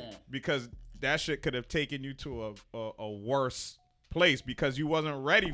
You wasn't even ready for it yet. I feel like you was a kid, right? I feel like you know have to be ready. Like if I got blessed right now and I got signed and you know I got a #1 single right now, I would be able to handle it. You can handle it. Yeah. You know what I'm saying? Because I've been through it before. Yep. I know what it takes. And it didn't take you under. Right. Like that shit. You know how many young kids this industry just devoured. Like a fucking wave, just the undercurrent. Because of what I think it's really because of, like, I came from an era where, and I feel like all of us did, you know, at this table. We came from an era where product matters. You know what I mean? And it's not about the most trending. Yep. It's not about it was about, like me, Ray Royale didn't become Ray Royale just sitting in my house making videos or something. That didn't happen. That came from countless hours of me going to the practice space every day and rehearsing over and over and over and over, singing at my house over and over again. Like that's where it came. And even when I was in my group, we practiced 5 to 8. Now again, I know that. You said we were young kids, so he knows. We was 15, 16 years old, man. 5 to 8 every day. Come on. You know, when you 16 years old, you want to be at the Boys and Girls Club. You want to be at Chez Vu's. You want to be around the females. Well, we were around the females, but that 3 hours was dedicated to what we loved, and that's why we were that dominant at that time. And I think if a lot of people got back into that, like, that vibe, music would be in a whole nother, because even like I said, you said it earlier, man. You said you're in artist development mode. Like right before we get back to this music, I want to ask you. So like, what is the goal now? Like, is the situation for you now to be independent? Like, do you have like a business model and structure that you're moving with now, or do you want to be signed? Like, how do you see yourself moving within the industry at this point? Well, now? At this point, I feel like I got the business head to do my own thing, and I feel like that's what I want to go. That's the path I want to take. Like, I don't want to be no puppet to nobody. Yeah. Like, I feel like I know what I want, and I know what I want to sell to the consumer. You know, that's where I'm at. That's why I'm saying it's in the development stage right now. Yeah. Because when I come with it, you're gonna be like, oh, this is what he was trying to do. You know what I mean? Like, because D said something to me off camera. I'm sure he's gonna bring it up later on, so I ain't gonna like put it out there. But it really, and he always does this to me, like, but he always makes me think. You know what I mean? So it was like that thought process. It's, man, you gotta elevate, man. That's just the whole thing, man. And I feel like we have the avenue now with social media and all that to do our own thing and create our own, especially like with this lockdown and all this stuff, man. Like, you could create shows and do all this stuff that you couldn't do before. Yeah. Like, yeah, you don't, yeah, and you can serve your fan base, like, and it can be super lucrative for you, even if you have 1,000 fans. 1,000 fans can feed you. 1,000 your fans family. is what you need. 1,000 loyal fans. That's true. Like that's where we at with it, man. Yeah. And as the great Loops would say, you owe it to yourself, brother. Yeah, that's. And Marin, what was the quote you kept saying? The Snoop Dogg joint. I thank myself. I gotta thank me. Yeah, You know you what gotta I'm thank saying? yourself You for got where to. you are, Thank dog. yourself. Yes, sir. You Well, gotta we- forgive yourself. What we too. gonna do Yes, though? sir. We gotta jump into these beats and see if we can make it to 8, man. I know we run a little late with time, but it is what it is, man. We gonna make it happen. We got Dr. Dubbenstein. Why does it sound familiar? He sent shit mad time. Oh, okay. All the way from Hawaii, a joint called. Nah, that's the homie. He sends shit all the time. Yeah. Mhm. I'm bad with names, but yeah, we got something from Dr. Dubbenstein all the way from Hawaii, a joint called Dragon Fruit. So we're gonna take a listen right now to Beat Club Podcast. Underrated. I haven't had dragon fruit. Just to like, not the Snapple, the Nantucket nectar. I don't know. There's one that has. No, the actual fruit. I haven't had. I know. You talking about juice? That's all.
The Beat Club.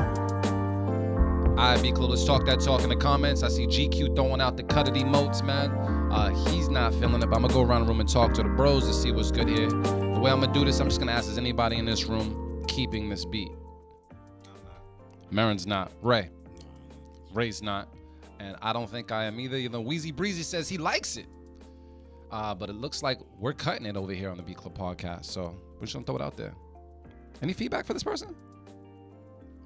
It started off cool. Like at first, I thought it was gonna be all right, but the sounds, I think, it's just sonically, I think just better sound selection. Yeah. It would have been cool. Yeah, it says has potential, just the instruments sound a little stock, maybe a better sound selection. It's cool. So they know what it is. Dated, but Yeah. Yeah, dated sound. Yeah, and needs more swing too. Like it sounds like super, like Yeah, stiff. All right, we're gonna get into this next beat, man. It's sent in by J Breezy Beats. This is a high BPM. It's called. I don't know the name of this joint. JMD. I'm not sure. We're gonna find it right now on the Beat Club podcast. Keep it or cut it. Let's get it. Let's go. Let's make it to 8.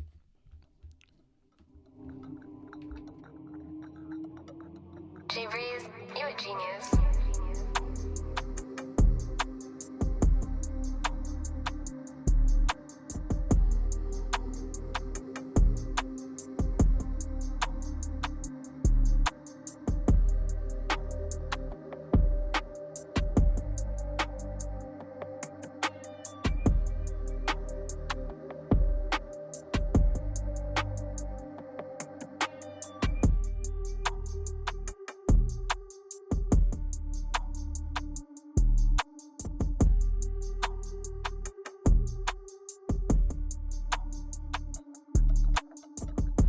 The Beat Club.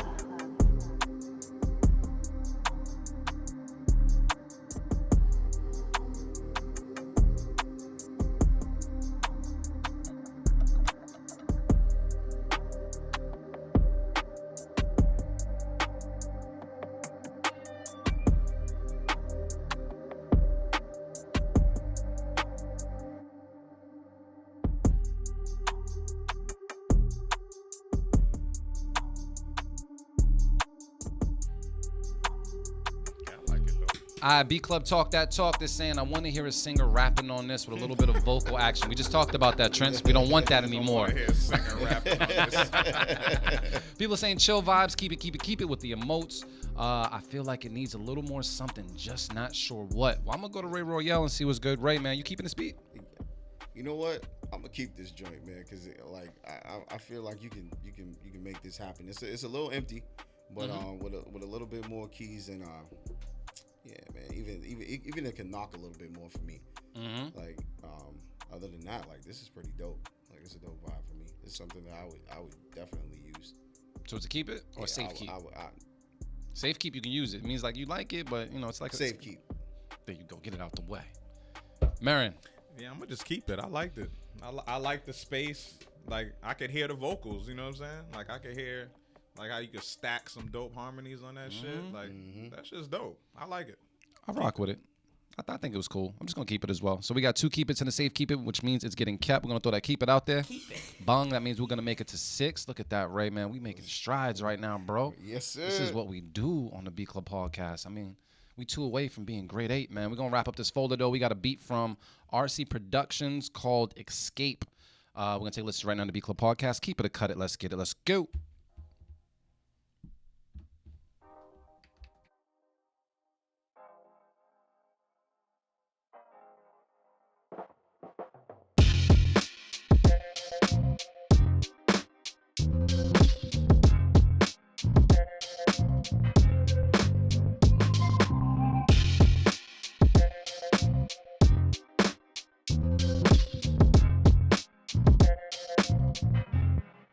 The Beat Club. The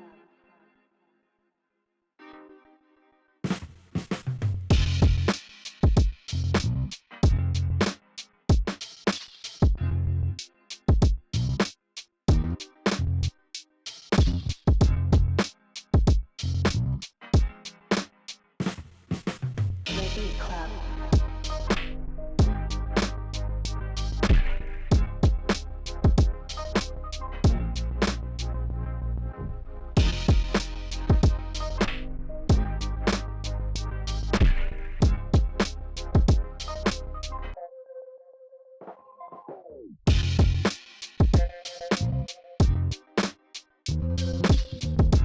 Definitely got some shit to it, right?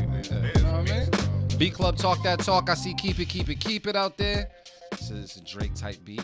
Now you're talking about the previous one. All right, cool. I can hear Ray on this singing Pack Up because you playing games. I'm asking room to see what's good, man. Is anybody here cutting this beat? I'm a little torn, but I'm gonna let it slide, man. It was cool, especially that transition. I like the transition part a lot, and I think sonically it was just mixed well. Like the drums was knocking. Yeah, I felt like my only beef was with the intro. I felt like the intro was real soft. I get like you want to hit people and impact people, you know, once the joint drops, but I felt like there could have been a smoother transition with that like really low introduction and then the drum roll that came in. But besides that, it was pretty solid. So I will I'll keep it. I feel like Ray's gonna cut it. I can see it in his face. I'm a little torn. I'm gonna be honest. That's like a safe keep for me. You can't. You already used it, bro. I already used it. You know you done fucked up, right? You gotta cut it, bro. You gotta cut it. Yeah, man. I will have to cut that, bro. Yeah. Yeah. All right, right. It's okay. Congratulations on your new situation. So we got 1 cut it, 2 keeps. So we keeping it. All right. So that means Ray is on something called Ray Island, population 1. You already know what it is. We're gonna throw the keep it out there. Keep it. That means that's basically saying I hear you, Ray, but it's still making your beat tape. That's what that's all about. So I know Ray, you give me another song, man, that I definitely want to play for the people. But before I play this joint for the people, I definitely me and you had a conversation off air, right. And I think it's important to address this because I was kind of saying like Ray's been in the business for quite some time, and you know me and Motivate been doing mad shows for a long time, just in being for quite some time, right. And I was telling Ray like you know there's been Ray has that it factor. in my opinion, he has an it factor. And I think when people do come across a person with that it factor, depending on where their it factor is if they have it or not, they can look at that person and say, this is my bridge to where I need to go. Like, this person's going to put me on, this person's going to do this. But they're not really bringing much to the table. And I felt as though with Ray, I've seen a lot of people come in and out to the point where I was like, yo, I feel like they were like leeching on to his talent and leeching on like, oh, I'm his manager, or yo, I'm doing this, or yo, I'm doing that. And understanding like, okay, as an artist, you can only handle but so much. So like any help is beautiful help. But I felt like there was certain individuals that didn't seem to have like your best interests in mind. And I'm not saying that held you back from anything, but it just was like, I don't know, you can tell genuine individuals. Like I've been with Merrick for a long time. Merrick can speak on my behalf, and I know he's not gonna go off on a tangent and anything is gonna happen wrong. But I feel like there were certain people that were using you and what you had at that time, given that you took that break and you're coming back, as a ride, as a ticket for them. And I don't know if you've seen it when you were coming up, but it's like in hindsight, how does that change about how you maneuver in the future? Well, right now, I'm by myself now. yeah. So it has been an eye opener for me, because at that time, even I knew that was going on at that time. So you were aware. I was very much aware. So were they bringing more help than they were bringing more, lack of better words, like I feel like leeching? I feel like I was trying to help people, and I wasn't really like where I should have been focused on me. I've always kind of been like one of those individuals where I want everybody to win. So even if, you know what I'm saying, like come on and get on this show with me. You know, you can come on my set. I'll help you, brother. Or you could do this.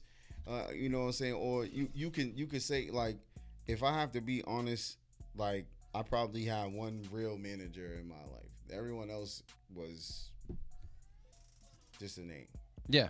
You know what I mean? Or just or even people that was around me or whatever the case. They were never really like, I don't feel like they were ever really like for me. Yep. And I put a lot of people in positions where, because sometimes I used to think back then, like, you don't have that much support or whatever, but I was crazy because I had a lot of supporters.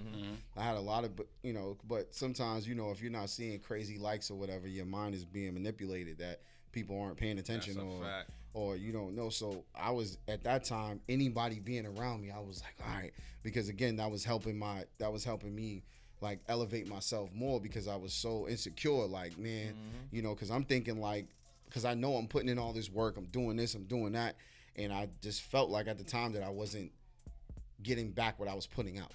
Yeah. Like that's what, like I felt like I was like giving my all, and I felt like, you know, I did feel like people was holding me down. I did feel like people that was around me at the time wasn't, again, for Ray, and I feel like it's always been like that. So me taking a break from the industry helped me know that it's time to change that, and to you could have people around you, but it has to be the right people. Yeah, you know what I mean, and the people that want to you know, it's so crazy because I always had people like you or like Jay Hunt, like that don't necessarily work with me, but will always hit me up like, yo, bro, you need, like, especially you know what I'm saying, you have so many conversations with me like, yo, Ray, you need to be doing this.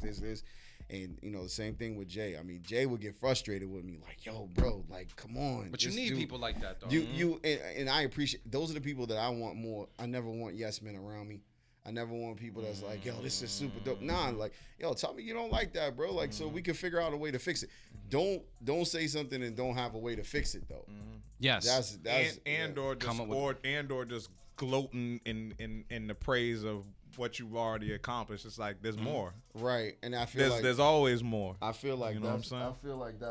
I feel like that's what people so much have done. They was going off of the Apollos and like all the stuff that I've done, and I'm like, let's create more. You know, like let's create another stage, or let's create something else where people is gonna remember. You know what I mean? So can I ask you a question? This is a tangent, but you brought up the Apollo, and I know that you sung at the Apollo, and I guess from the outside looking in, it looks like you you blew the crowd away. Mm-hmm. You had Michael Bivins, right? Yep. You had Dougie Fresh. Yes, sir. And what was there two or was it one other person? Gladys Knight. Gladys Knight. Mm-hmm. Now, given like, did you win that night? So, people don't know about what happened that night. So they didn't have enough. Okay, so before the show, right? Yeah. They had like 5-6 shows already going. Yep. So they had each person sing in each show, and then they were gonna put who's this and put this person with this. It's a television show. Yep. But I blew away everybody, so they was like, who we gonna put him in this show with? So the main producer lady, she called another girl who won Showtime at the Apollo, and brought her because she was singing Whitney Houston and like all this, and Whitney had just passed at that time, so like that was her way of dethroning me basically, because everybody already was like, yo, he won. Yeah. That's how everybody in the back, I put that on my mother. Everyone in the back was like, he won. Yo, you're the man. This, and I didn't even sing the whole song. Like I wasn't giving them everything. I just was playing around, honestly. You know what I mean? And so I go out there and get, the 3 standing ovations and all that stuff, and the legends talking the way they talked. And basically, if anybody ever watched that show, it just went off of air. You don't know who won. Oh shit. Yeah, Yep. it just went off. I do remember that. It just went off the air. There was no me and her. So standing what there. happened no then? Kiki Because you Shepard. had like really great feedback from legends that were blown away by it your was like performance. battle rap. But the thing is that that girl was about to go. That was their big winner. Yeah. So you on national TV, you can't get blown away by somebody that wasn't in the competition. Yeah. That was their $50,000 winner and all that stuff. But who won at the end of the day was me. Yeah. Because I got all the social media buzz back from that. So it was messed up because I felt like that was my crowning moment. You know what I mean? Like I felt like you should have been like, yo, he won. But she didn't want her person to lose. So it just went off of air, and that was that. So what was the follow-up for you? Like, did I mean, I ended up like working with Biv a couple of times, and things like, so things did come from that. Okay, that's I didn't know. I mean, whenever you do something dope, something comes from that. Yeah. You know what I mean? Sure. Even if, and that's why I always feel like, even if there's a show and there's like 2 people in there, I feel like one of those people. Yep. Might be somebody that you need. Yep. You know what I mean? Or just a fan. Or they're gonna become a fan. So I'm gonna perform that way to you regardless. You know what I mean? So, I wanted that, and I was thinking of this earlier, and this just made me think of it now. Like so from like the beginning of your career to now, do you have like a fan base that's like based off of like the beginning of your career until now? Like are there people that are like, were you able to like parlay some of your industry stuff, like industry fans until now into your independent? Yeah, I think there's been a lot of people who've been riding with you the whole time. Been riding with me since I was in my group till now. Yeah. You know, and again, the times where I had big moments, you know, and they came along and been fans. I mean, like I remember what kind of raised the stock for me a little more is when I did Fenway Park. Yeah. Red Sox versus the Yankees. That was like a huge. It was like 38,000 people there. So like that was another cementing moment right there, because again, nobody expected what they got. You know what I mean? Like it's hard to sing the anthem in a stadium with that. How the hell you and deal with that echo? And that echo. And that that's shit's an an art. And it's like I'm like, how do people do that shit? It's aggravating. I mean, sometimes from now on, when I do it again, I'm definitely gonna have earplugs in this time. But I praise the God that I've never messed up. Yeah. You know what I mean? But I can't remember the words. When I did the first time I did it, I did God Bless America. Yeah. So when I did God Bless America, it was in the middle of the field, so it wasn't that much feedback. Okay. You know what I'm saying? Because I was like, I was in right field. Yeah. So I was good. But when you actually do the anthem, you're like in the front. You're like right in the front, home plate type shit. You're getting all the feedback. You're getting all you're hearing everything. Well, so, I mean, it takes a special talent to do things like that. But that's also a moment where, like, that was one of the other moments like the Apollo where I felt like, if I can say I've ever had like a Michael Jackson moment. Like where people was like just giving you your flowers, you know what I mean, like at the Apollo, and it was like young kids, it was families, like, oh my God, like I can't wait to see you, I know you're gonna make it, and that's encouraging, man. And then when you go to a show, but then when you go to like you step on the Red Sox field and you do that, you're getting a whole different demographic. So you have all walks of life coming up to you, like. And that was again at a time where, and it was funny because people, I was after I don't never eat before I sing or anything. Like I never do that. I never do that. So like after I was like I hadn't ate the whole day. I was so hungry. I was like standing at the concession line, and then like people just swarmed me like, oh my God, it was you. And then you could see people like looking around like, who's that? Why why they doing like why they thought doing? You was on the Patriots. Yeah, that's so funny. Yo, that's so true, man. That's so true. And I feel like that's why ladies work, because they're like, yo, this dude about to tackle somebody, man. And then he's like, ooh, they're like, what? So I got a question for you about your creative process. I know we gotta get back to these beats, but quick question: like, you write most of your material, right? Most of it, yeah. But you are open to collaborating with songwriters. Like you still collaborate with songwriters, right? Yes. One of my favorite collabs was with Eric Michael. Okay. Amazing. Yeah.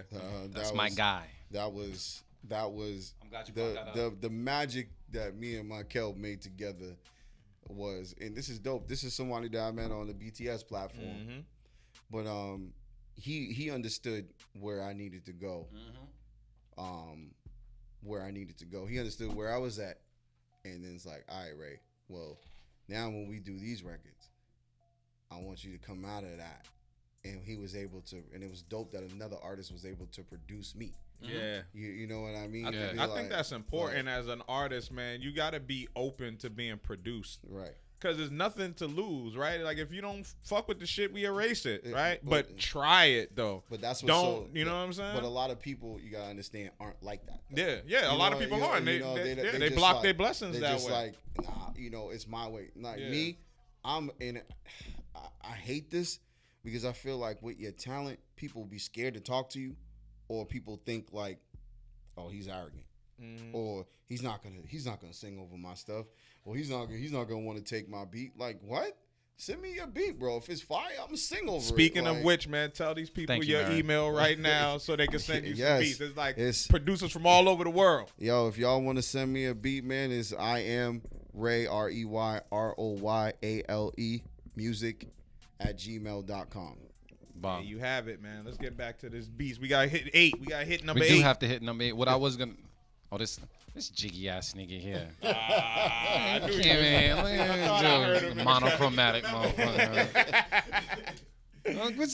What's going on? The burnt orange camouflage shit. You know. Damn, it is what it is. I ain't got a microphone. We'll figure it out. Man. This nigga here. It was good to see my boy the other night, man. You know, when I was at the Hard Rock, man. It was. Yeah, good how to was see that, man? On the rocks. It was good to, you know. It was a little light, man, but yeah, it's tough now. You know, you still do what you do, man. Yeah. You still go out there and you know, do what you love, and that's what it's always is for me, man. It's about the love, man, and spreading. And again, I love the element of surprise. People's like, yo, what's this dude about to do? They over there drinking, like, this. You know, I ain't worried. He about to tackle somebody, man. We ain't worried about this. And then later, and then they go, oh, whoa, I gotta learn that shit. Okay, yeah. I'm stealing Ray's line, bro. Take I'm going to Walmart and I'm gonna sing that shit as soon as I come through the door, nigga. But we gotta. What I'm gonna do, Ray, is because we talked our shit, we backed up our shit. Yep. We gotta play some more of your music before we get into the beats, man. Okay. So the joint "Looking for Love," I can play that one, right? Yes, sir. All right. So, is this something I need to play if I'm ever looking for love? Yeah. I just gotta ask. I gotta find out what the artist is. So we're gonna play this right now. Is this out right now? This is out. This is out on streaming platform? It's streaming everywhere. So we're gonna play this joint right now from Ray Royale. Shout out to all you guys that actually went and checked them out on Spotify, Apple Music, and followed them. Appreciate y'all. But we're gonna play "Looking for Love" by Ray Royale, and then we're gonna get back into these beats. Trenches in the building. Over here sipping Bacardi, man. We drink Bacardi, man. We ain't sipping this shit, man. What the As you see, I'm one. Trent, you want some of this? I got computers and mixers and shit. The silver one's right there. Marin's coming at me while I'm working. I'm not listening to Motivate. Motivate. Last time I listened to you, I got sauced here with Ace. Y'all left me and me and this nigga was sauced. We was sauced. No, that was Ace. So we're gonna listen to "Looking for Love," Ray Royale. Let's get it. Let's go. Let's get it right here.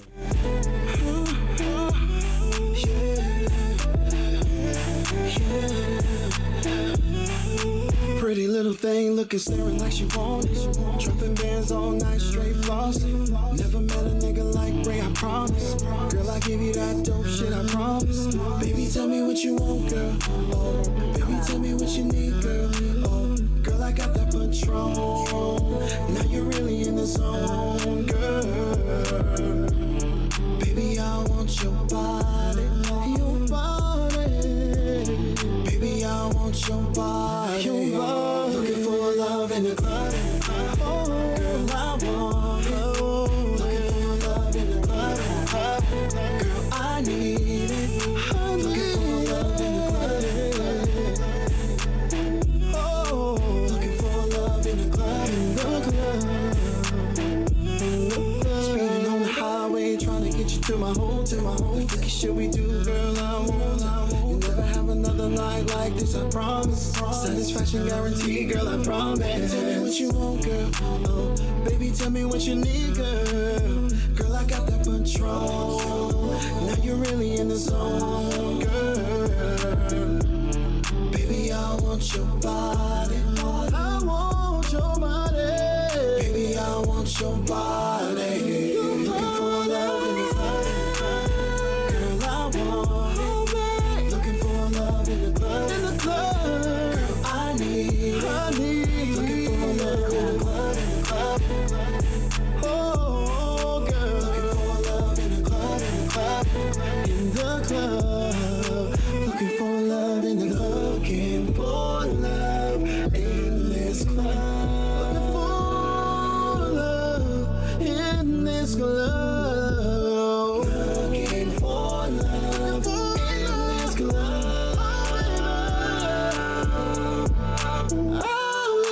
Looking for love in the club. Girl, I want it. Looking for love in the club. Girl, I need it. Looking for love in the club. Oh, girl, I want it. Looking for love in the club. I need it. Looking for love in the club. Oh, I want it. Looking for love in the club. Oh, I need it. Looking for love in the club. 'Cause I want it. All right, y'all. That's Ray Royale, "Looking for Love" in the mother effing club. I don't know if you have ever been in that situation. I don't know if you're still with that situation, but congratulations on your situation. I'm gonna keep saying that shit. I think that's a mature way to handle being like declined. Like, oh, you got a new situation? Congratulations on your new situation. Respectfully. You know what I mean? But that's Ray Royale, streaming everywhere, man. Make sure you guys check it out. Once again, he is dropping a song tomorrow on all streaming platforms. That joint is called I'm Back. I'm back. We got Trench in the building. Trench, you want me to move out the way? You want to be over here and You should add a bitch at the end of it, man. I'm back, bitch. Yeah. On some Rick James shit. Yeah, that shit matters, bro. That shit fucking matters. But yeah, so what we're gonna do, man? We're gonna go through these beats, man. We got Trench in the building as well, so we're gonna see what's good when it comes to these beats. Let me actually make sure Trench is good on this end real quick. Let me see. Oh, I don't even. Oh, I can't even record you. Get your baritone on, man. 2. Check. Yeah, you Get good. your baritone on. You can mute me. You good? All right. We muted over here. All right, man. So we're gonna listen to this beat right now. I'm gonna jump around. I got something from King Johannes called Oh yeah, King Johannes. Crazy Over Me. King Johannes, you trying to go for another beat of the week? That's what he's trying to. He says he wants 7 this year. He DM'd me and says he wants 7. Okay. So we're gonna take a listen to "Crazy Over Me" by King Johannes on the Beat Club podcast. Keep it a cut it. Ray Royale is in the building. Let's get it. Let's go.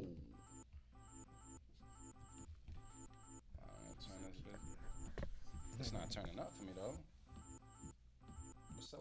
Damn. Yeah, it definitely froze. It must have been because AV sat on this side of the table. It's just like it keeps skipping. So yeah, the iTunes closed altogether. I mean, it's frozen. I'm gonna have you. What you want? All right, cool. So, Control Alt Delete. Nigga, where's your delete button? Oh, here it go. You got all these colors and shit. Task Manager. Nah. We good. We gonna bring this back. Boom. He said I broke the internet. Yeah. We gonna make sure we good. You got sometimes, yo, honestly, just turning shit off and turning it back on. That should be working. That shit works. I worked for a refrigerator one time. I'd have broke a refrigerator down, and someone was like, "Just unplug it." Yo, that's everything, man. You said it. Restart, man. Restart. Well, we restarted it, and we gonna play this now and see what's good. It's called "Crazy Over Me," King Johannes. Take 2. Let's get it. Let's go. Oh, maybe he sent the bad version. Maybe this is the bad version he was talking about. Damn, son, you broke my iTunes, bro. I gotta close this shit again. King Johannes Beats shutting down iTunes all 2022. So we're gonna close this one right here because we can't do that. Nah, it's just he sent the bad version. He just sent something to fucked up a show. That's all, light work, something slight. But he sent another beat in anyways, and I think he sent an updated version. But we're gonna see. We're gonna skip that joint. King Johannes sent something in called "Bad to Me." So he went crazy over me. Now we bad to me. So hopefully this one works. Beat Club podcast. Bad to me. Let's get it. Let's go. Royal Crowns Productions. You make love, man. Why you got the heartbeat?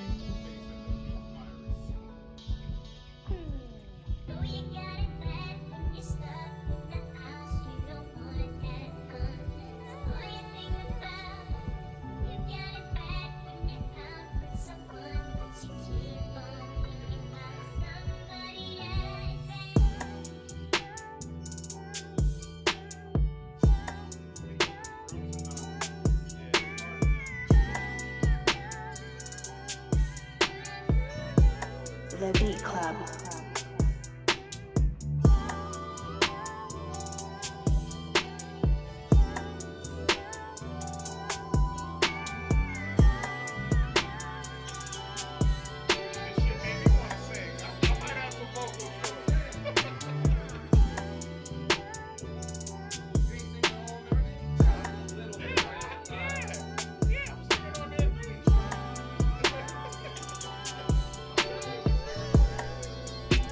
The Beat Club.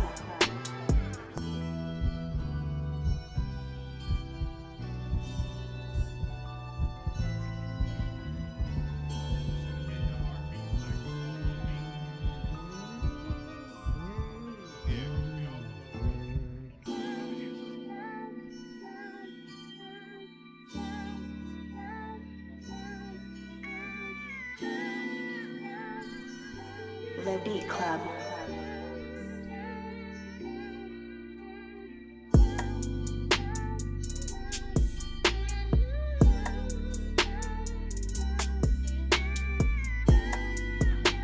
He honestly don't need the vocals. Yeah. Or just a variation, like take them out a little bit. Yeah. Beat Club, let's talk that talk. People are saying, what? Yeah, they're rocking with it, got to keep it. I seen some people saying some stuff earlier as well. Let me go up there and see what they're saying. They always like your beats. Fire, fire, fire. This is dope as fuck. I'm gonna go and just ask the room, man, is anybody here cutting this beat? Nah. Can't cut it.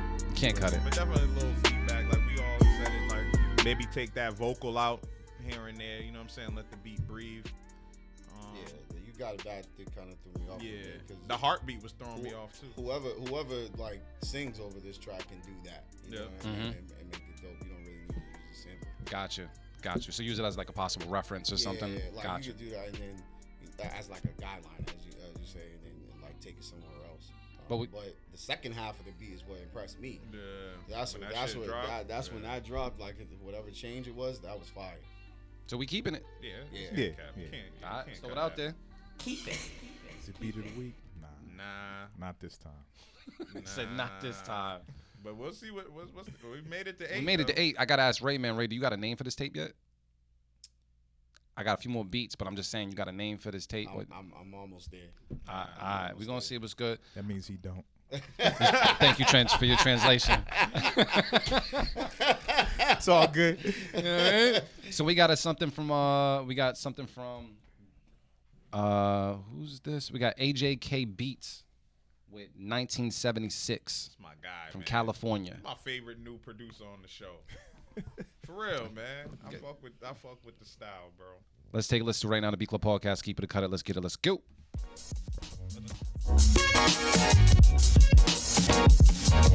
So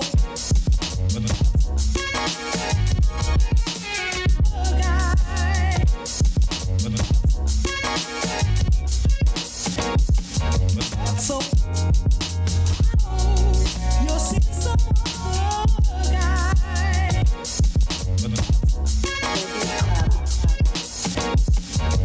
So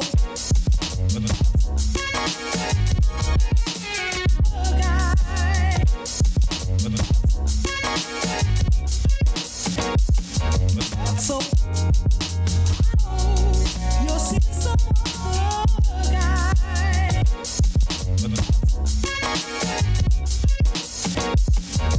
So All right, B Club, they sent over a short joint. Let us know how you feel in the comments. See what's good. I'm just gonna ask the room. Is anybody here cutting this beat? Damn, man. Nobody wanted to. I don't want to do. I mean, but I'm gonna say why, because I always say you don't never knock nothing if you can't critique it. I mean, and say how to fix it. I felt like it was just a little bit too busy, but like once it's just like you just need to take a couple things out, man, and then that thing is wet after that. Yeah. You know what I'm saying? Like. You know That's that R&B talk. That shit wet after that. Some R&B talk right there. Yeah. It ain't wet enough. I agree with Ray. It's the same thing. It's like the first 6 bars, like that sample, like, you know what I'm saying, like you hear the drum, you hear the drums of the original sample and it's overlapping, what the drums that he programmed. And sometimes that works, but for this one it didn't work. It was a little too busy. But then that last 2 bars of the sequence, that's just fire. When it goes into the vocals and the keys, that's just like perfect. You know what I'm saying? But I get where you was coming from. And even as is, like I could hear Little Brother on it. Like I could hear Big Rapper Pooh spitting on that shit. You know what I'm saying? But like, yeah, like I can't let this one slide, man. I'm gonna cut it. All right, so it sounds like we cutting it. Yeah. Are we throwing the cut it out there, man? Cut it. So we got a couple more. We did make it to 8, and we're giving Ray a little more time to think of the title. We only gave him only gave him 2 hours. You know what I mean? But this is good. So we got another joint, man, from Brown Jewel called You. The Brown Jewel. There you go. We're gonna take a listen right now to B Club Podcast. Keep it or cut it. Let's get it. Let's go. Only you.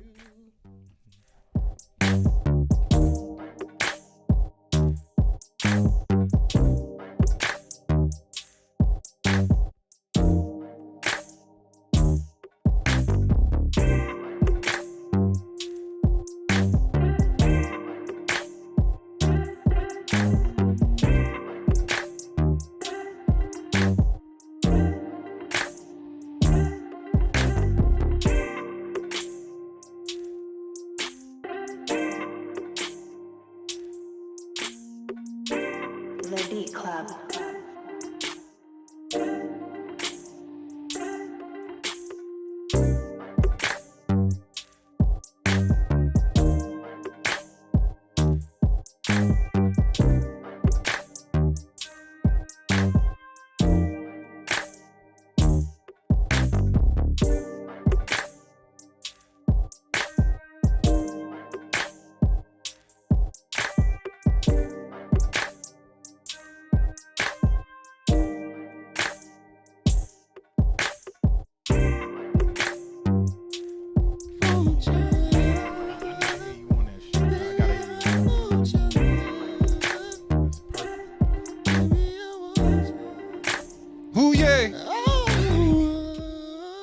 All right, so I guess Royale's keeping this beat. No doubt. Anybody here cutting this beat? Nah, I'm not cutting. Nah, We that cutting shit it? hard. All right, cool. So we gonna throw it out there. It's another keep it. Damn, that just made me, man. That just made me think of the name, man. Word is called Wet. Nah, man, it's the love. It's the love versus love tape, man. Love versus love. Yep. All right, cool. Yo, can you jot that down somewhere, I thought Trench, he was man? gonna call it something like moist. Yo, you know what's funny? The only time I ever was in a recording session with Ray, I went to some studio with you, and that was the words you kept saying. You was in the studio. It was like, nah. It's like we need to make them moist. He was on the microphone. I was like, what? He's like, bring that back, cause my vocals ain't gonna make them moist enough. Yeah, they gotta You be know what I'm saying? moist. So I was These like, vocals ain't gonna For make them real, moist I mean, enough. Bring you know it what's back. you know what's funny about that? Like, you got to turn yourself on, because if you don't, That's a fact. like Nah, that's like, 100% like fact. on some real, Nah, like he's speaking fact. if Nah, I'm he's bro, speaking fact, if I'm bro. not turned on, bro, it ain't speaking hitting. fact. Like if I go, So you gotta be in the studio yourself. yeah, like I'm one of my last records fact. called Quarantine Love, right? Yeah. From the first, I wrote the song in the booth because I was like, oh baby, I feel like I want somebody in my bed tonight, and I said, oh shit, you know what I mean? I said, okay, like I'm turned on, player. That's a fact. Like that's what makes a slow jam a slow jam. Cause see, like there's things that happen in songs that like the average listener you're not thinking about, right? But it's a certain melody, it's a certain note, it's a certain chord progression Exactly. that evokes that Like, emotion. Yeah. You know, it's You crazy. know what I'm saying? Like for That's real, a fact, that's real bro. because That's a fact. when I was working with Michael and we was producing Ready, Yeah.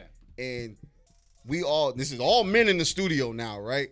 But when I was like, why we waiting so much? Yo, we all was in there like, yo, bro, like no homo. Yo, Pause. But here's a Pause on top of pause. Yo, you knew that was like, yo, that was it right there. Yeah, You know what I mean? yeah. Like That's you a know fact. when that's it. Like, yo, the females they gonna want that. Like, you know what I mean?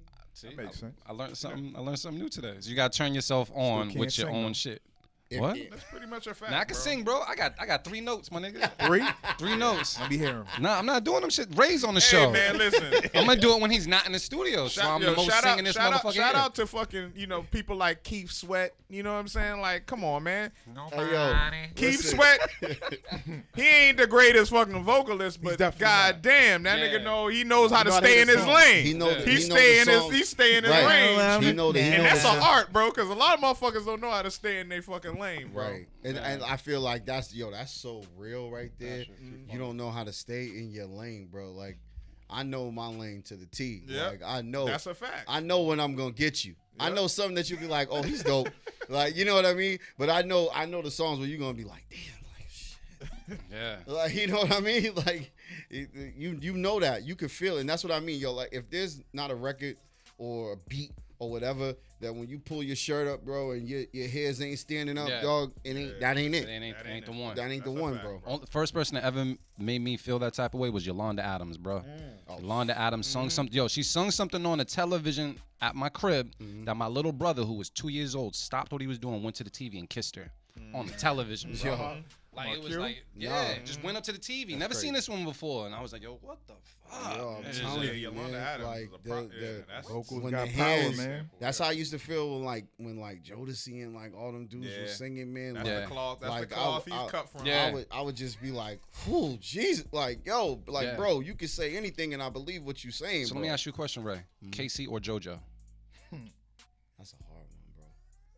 On everything, that's a hard one because you would think like Casey because his voice is like stronger, but like JoJo, JoJo in his prime, bro. Yeah. Yo, Not JoJo today, but JoJo in his prime, bro. Like when, he was sick. like when he comes through on Freaking You. Oh yeah, I was just listening to that for shit. days. Like, yo, come on, come on, man. Yeah, I gotta go with JoJo. I gotta go with JoJo. Jagged Edge or 112? Jagged Edge. Jagged Come Edge. on, man. I'm just asking. J.E. Heartbreak. If we talking straight singing, Jagged Edge got that. I'm just hands saying. down. Tell me, have you ever been in the J.E. Heartbreak. That's them. That's all you gotta say. J.E. Heartbreak. Heartbreak. but you want What? you want no bullshit though. Fucking when 112 came out, Anywhere was my shit to play. Yeah, To play for the chicks. Came out with that was on the list. That was my shit. For no bullshit. But when they came out with what is this? Yeah. That was hard. Yeah, the Quiet Storm joint. Yeah, that shit was hard. Yeah, the Quiet Storm. Yo, that was sick, bro. Yeah. So I mean, you know what? It's rough. You know what? That's crazy because both of them are hard, man. They both got hits. But I think Jagged just had like Jagged Edge of Drew Hill. Yeah, the vocal, on, the man. way those I can't vocals even. That's it. Jagged Drew Hill got that. For yo, him, so I mean, listen, Drew Hill, Enter the Drew, like that's it right there. Yeah. You know, Tell Me. Yeah. You know, In My Bed. Yeah, like Never Make a Promise. We're not making love no more. Yeah, I mean, come come on, on, no more. It's like, come on.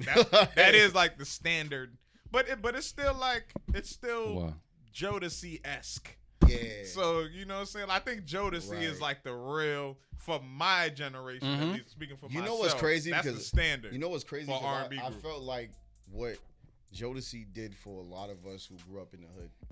They gave us a blueprint to follow. Yeah, we could be ourselves. We don't have to be all silky smooth. You know, because you know when I was like 15, 16, we had on like 3-piece suits and stuff, and we felt like we had to be the Temptations. You know what I mean? But then when those guys came out and they was, you know what I mean? Like they had on high tech boots, hoodies. I'm like, yo, you know what I mean? I'm like, yo, this is fire. And that later on went down to Jagged Edge. They would have on the minks and all that, like you know what I mean, and the chains. And I think that's where they would, you know, people. I don't think Jagged Edge got their flowers the way they should. That's a fact, man. Like I really don't. They're the last of the ballads, bro. To me, someone told me all their ballads sound the same. I mean, because but it's them though. I get it. Nothing sounds they like write them. them. But if you know any songwriter, okay, like let's just be honest. That's a fact. If you know any songwriter, what you doing, Mr. Biggs? We know that's Kells, bro. Yep. Sorry, like you know a Babyface song when you hear it. You know what I'm saying? Whoever's singing you know a Brian Michael Cox song when you hear it. So I got a question, Ray. I know you have a bunch of originals, but if you ever had to sing covers again, have you canceled out R. Kelly covers altogether? Nah, I ain't never canceled out R. Kelly, bro. As an R&B singer, you won't cancel? Nah, I was just asking. I mean, listen, I get it. You know what I mean? But yeah. At the end of the day, that man's a musical genius. Like we talking about music, man. Like I know people taking it from the political standpoint, like, oh, you did this and did that or whatever. And that's your choice to follow and listen to. Listen, I listen to the same girl every day. I'm sorry. You're messing with the same girl. Same girl. Like, yo, that's what you like that dude. I hear you calling. Here I come, baby. Like, yo, come on, man. Like, I'm not. I just want to. Like, you can't. I can't sing, so I don't listen to you him. can't really knock off what he did. Yeah. You know what I mean? Sure. Like, you can't knock off what he did. You know, but in the same respect, you can't knock off what he did. You know what I mean? So, I respect that. I respect that perspective. I was saying, me too. I was saying last week that I didn't necessarily need R. Kelly on my playlist though. Like I didn't necessarily have him on my playlist like that. But that's because my bag is more like eclectic. Like I don't, you know what I'm saying? Like granted, like all that 12 play shit was fire, but I didn't need it. Like I would kind of forget about it. You know what I'm saying? Because it was like more cliche, right? No, like, you know that's real. That's real though, because honestly, like me personally, my playlist is like Jodeci, Drew Hill. You know what's funny? I'm a solo artist, but it's all groups. Groups, yeah. You know what I mean? It's like not really. I mean, probably like Brian McKnight's on my on my legend. You know what I mean? It's like legend. that. Like, but Kells has a few. I think Kells was that consistent. He was that constant. He was that dude that would throw out fire records.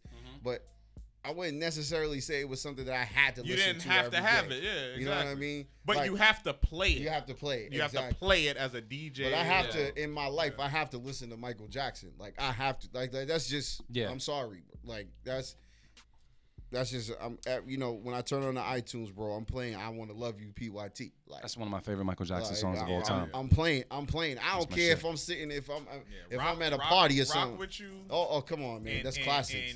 I used to do that on my sets. Yeah. I would be in there like, I wanna rock with you. Yeah. All night. You used to feel it, Got man. to, man. That's the. Like, come on, man. Like that's right. See, that's why, yo, Mira, man, let me ask you, man. If you could sing, like, if you knew one day, you just, like, you had one day that you woke up with, like a singer vocals, where are you going to use this shit? You got one day, one opportunity to pull this shit off. Like, what are you using it on? Damn. What am I using it on? Yeah, 'cause, I mean, you ain't just gonna, like, I thought you below were gonna it ask singing in me, the like, shower. what song I was gonna sing. Nah, I want, like, you got one chance, like, one day where you could sang, my G. I mean, I'm definitely gonna go on a stage. I'm gonna be on a stage. Yup. And I'm probably gonna sing something Stevie. I'm gonna sing these 3 words, Stevie Wonder. That's the song I'm gonna sing. If I could sing for one day, yeah, I'm gonna be on a stage with the most amount of people that can see it, and I'm singing these 3 words by Stevie Wonder. Bong. Trench, man. That's what makes crazy. me feel You singing good. something? What you That's singing, Trench? crazy. If you could sing, I'm Yeah, I'm gonna sing that song, bro. That's crazy. Yeah. That's a It tough gotta be question. Stevie. There's so many dope ass songs, man. I don't know. I think depending on what time in my life it was, my mission would be to get as many draws as I could. So That's a real answer. I'll probably sing something like Trey Songz in the middle of. Some real freaky shit. There you go. There you go. All right, Okay. cool. I was just checking. I don't have an answer for that question because I'm asking the question. Songs. It depends on what agenda you're on. I feel like that's so hard. Like that's so hard. Like, cause even when people ask me about myself, like, yo, what's your favorite song of yourself, of your own? Yeah. And I'd be like, I don't know. Like, you know what I mean? Because I think I got a better question because I'm as an artist, songwriter. What was the song that you wrote that wrote itself? Like where you felt like it was an out of body experience, like where you was like, oh shit, like where it just happened, like where, because those are the special songs it's like where you're like, yo, what the fuck, like I wrote this shit. Yeah. Ray was probably like horny in the studio somewhere, and that shit wrote itself. I don't know. I would probably have to say my record In My Bed. Like I would have to say that record. Don't think so? I would have to say that record. I would have to say that record. It wrote itself? It wrote itself. It just wrote itself. It wrote itself. Those are the records that are special, man. Yeah. Like definitely. That's crazy. You know what's man. crazy? You know, that was while the ladies over here shaking their head, the audience will speak for itself because that's my most streamed song to this day. Yeah. Out of everything I've ever put out, that is the most streamed record. I'll put this out there because I know we have to conclude the no, show, hold on, but we go gotta ask, ahead, Mary. Mary's on a roll. What's your favorite Ray Royale song? Queen. I see what you did because you Let's shaking your ask head. the No, Queen. what happened? Let's ask the Queen. Your favorite Ray Royale song? You're marrying this man, so be careful. I would say Ready. Ready. That's my go-to that I play consistently. Because I always sing it to her. There you go. That shit is fire though. Well, she like I think because you know she's a part of the show now. Yeah. You know I don't. Before you guys know I would bring the lady in the hot seat and all this. Yeah. So now she's the lady in the hot seat. So that's a good mode to follow. Wherever I go, my queen must go. I feel like that. I feel like as an artist, like that's a good thing. Yeah, no, it's the most beautiful thing. If you're willing to do that, and if you know, and even if your lady is willing to do that as well, because I would say mine, she's very like, she likes to be out there. She ain't gonna admit it, but she likes to be out there, but she doesn't like the shine on her. So with me, it's like you can get the shine, but she's there. She's present. Yeah. And I feel it was funny because I have a funny story about this. Like, so when we first started dating, like we went to a show, and you know it was light, one, and two, it was like a bunch of dudes in there that night. So it was like she could deal with that. Like people was like, oh, this is, you know, he's dope, you know, whatever. Yeah. The next show, there's all females in there now. So girls are in there. The camera phones are coming out. There's this, and she's standing in the audience. Nobody knows that she's with me, and she can hear the girls whispering like, "Oh, he's chunky, but I'll give it to him. I'll this and this," and you can see her. She's brown skinned, but she's turning red over there. Like, I love this story. Go ahead. and she's turning red, and you know, and she's very confident. Yeah. So I think that's what let her know right there the difference between Ronaldo and Ray Royale. Like those are two different things. You know what I mean? So the quiet, like, you know, not so out there guy that you're used to. Is a totally different thing when I'm on stage. And them shades go on. And them shades go, exactly, when those shades go on. Them shades go on, man. and you know, the flowers come out and all of that. Yeah. It's a totally different thing. Yo, look at her face. Her face got mad serious. All right, I got one question. Go ahead, Motivate. I got one question to ask. Just to know if I should be able to sing. Has he been able to sing his way out of a situation? Has he been able to sing his way this back? Shit's important. Back into your good graces. I need to practice. Has he been able to sing his way back into your good graces? There's several times where he was able to sing his way back. All right, enough said. We need to learn, man. There's several times where he was actually. Turn that mic. Yeah, we gotta hear it, right? There were several times where he was actually like doghouse, and in a matter of like 20 minutes, he was out of the doghouse, and I was cooking dinner. What song was he singing from the doghouse? That's how she got the ring. I want to find out what song was he singing when he was in the doghouse. He would sing. Initially, he's a very good artist when it comes to his own music. Yeah. I love all his music. I will never listen. You know, I have my own artists for myself. Like, But he's I in don't a need to doghouse, listen to though. anybody else. But initially, to get him out of the doghouse, he does sing a lot of Jodeci. A lot of Jodeci. Jodeci's the key. That's the standard, man. You can't Jodeci lose. is the standard. A lot of Johnny Gill. Does he hit the step too? A lot of Johnny Gill? Yeah, her favorite song is My. So you know, Yeah. you know, and sometimes I would be so. Sometimes I'd be so dumb because I wouldn't catch on because she would be like, "Can you sing to me?" But I'm so mad. I'm like, I'm not singing. And you know, I'm mad right now. You know what I mean? But that would automatically change the mood like that, which is, and again, you know, my baby's a little bit. She's rough around the edges, man. You know, but you know, she stands her ground. You know what I mean? But the singing breaks down most people. Yeah. You know what I mean? Like, it breaks down most people, especially if you do it right. Like, I've seen a lot of women where he performed, and they go from that hardcore Tory Lanez bass or, you know, rough to I'm going home right now. Damn. The minute he opens He his be mouth. throwing alley oops to motherfuckers. dog. Like, yeah. That's the key. I need Ray Royale needs his own That's app, the key. There's so I can times sing where to I that was shit. there personally, him being my man, and I was just like, okay, come on, we're going home Yeah, now. she's So I got one question to ask. I mean, I have one thing to comment on. At one time, Ray was giving out so many flowers doing the shows. I thought he owned a garden. No lie.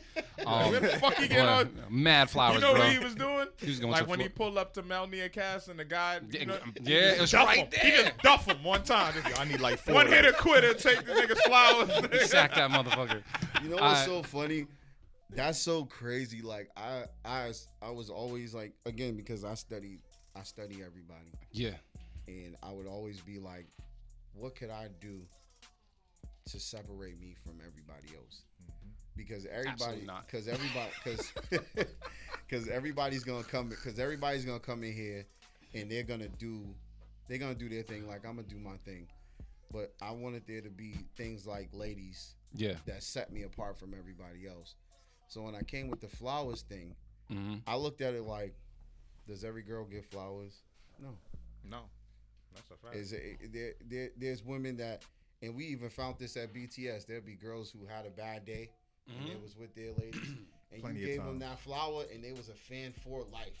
Yeah. Like I have a lot of people from back then, and that was so long ago, that are still fans to this day because I walked up to their table and was singing. When I walked up to their table and was singing to them and gave them a flower, and it just made their day. Yeah. And then again, it became a staple. Like it became a part of the show. And again, if I didn't do it, yeah, it was a problem. Those things are important as far as artists. Like those part of things, your branding. Yeah, it's like a part. Like, you know, even when people like, if my lady's like my stylist now, so she dresses me more now, right? Yep. But people are used to seeing the Ray Royale jacket.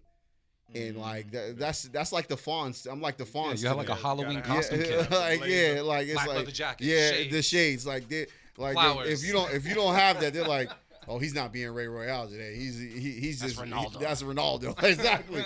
You know what I mean? So it's crazy how things follow. You know, when I was doing all this stuff, I was just trying to find a niche. Yeah.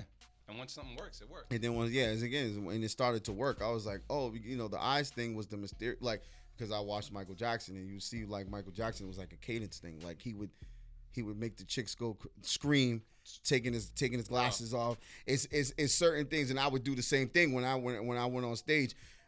I'd be singing with the glasses on, and then I start to take them off, and chicks start yelling. I'm like, yo, this shit really works. Like, yeah, you know what I mean? But yeah, gotcha, and it's the way you do it too. It's a way you have to do it. You can't just be like, oh, just throw them off or whatever. It's like it's like you're making them anticipate you. You gotta make them moist, bro. Yeah. Oh yeah, no doubt. So Ray, I got a question to ask you, man, before we wrap up the show. Prediction on the Super Bowl. Oh, my Rams all day. I think my Rams all day. My fair. Rams all day, bro. They deserve it, bro. Yeah, my Rams all that would day. be my prediction as well. Are you guys excited for the half game show? Definitely. Yeah, definitely. That's actually all I want to say. That's gonna be fun. I mean, like, you know, we're coming out of an era where, you know, Tom Brady and like we're not used to seeing the people like. Yeah. We don't know this quarterback. You know, like we know Stafford, but we don't know the other guy. Mm-hmm. So it's like most Super Bowls you've seen. The people, the quarterbacks you knew, and you know, it was. But I think it's gonna be intriguing. I think it's gonna be a close game. You know what I mean? But I just think the Rams are. I just think they're the better team. Yeah, they're definitely. That's true, but I'm gonna go with the Simpsons because they're never wrong, and they pick the Bengals. Oh shit. The Simpsons do know the future, which true. is fucking That's crazy. crazy. That's crazy. You said that though. Wow, but the only reason I'm not gonna say the Bengals because they kind of squeaked out of playoff games. We'll find out. They squeaked out of all these playoff games. They squeaked out. So we'll find out because that shit happens soon. Superstition. The Simpsons be right, bro. They really do be right, which is fucking nuts. So I just want to put this out there that we won a whole show. We did make it to 9. We did not have any Beat of the Week nominations whatsoever, so there is no Beat of the Week for this particular show. It's okay. It does happen. Nah, man, Marion got Beat of the Week. I mean, I was gonna say one, but you wasn't here though. Like 3 beats. Yeah, you wasn't here, and Marion does have some. You don't deserve it. Oh shit. Got Beat of the Week.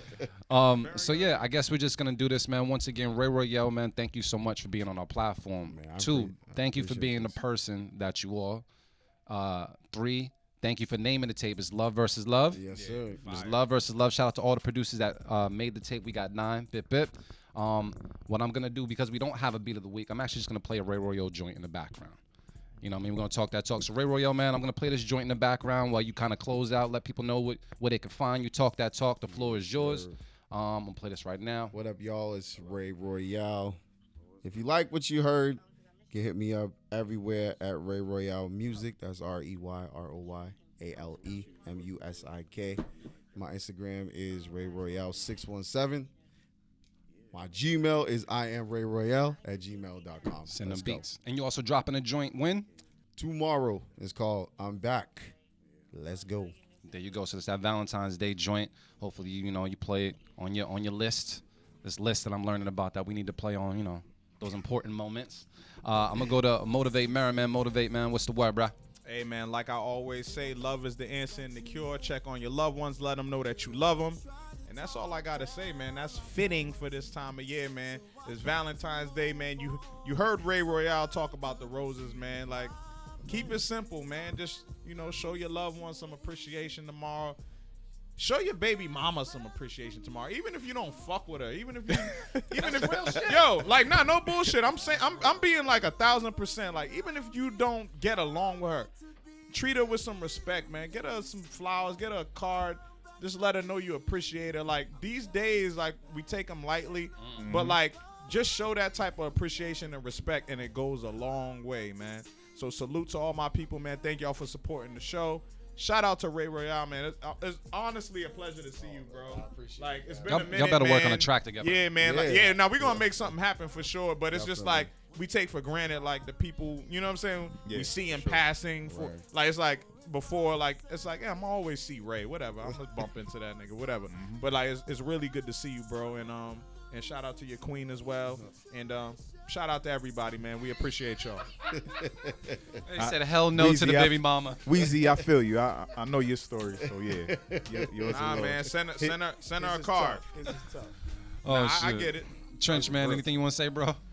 Nah, I'm just telling everybody out there, stop taking everything so fucking personal from people, because everybody be going through storms all the time and you just don't know about it. So take it easy, man. Just remember, you go through shit too, and sometimes you don't tell people and you be reacting a certain way. Maybe somebody's just going through something you don't know about, so just relax.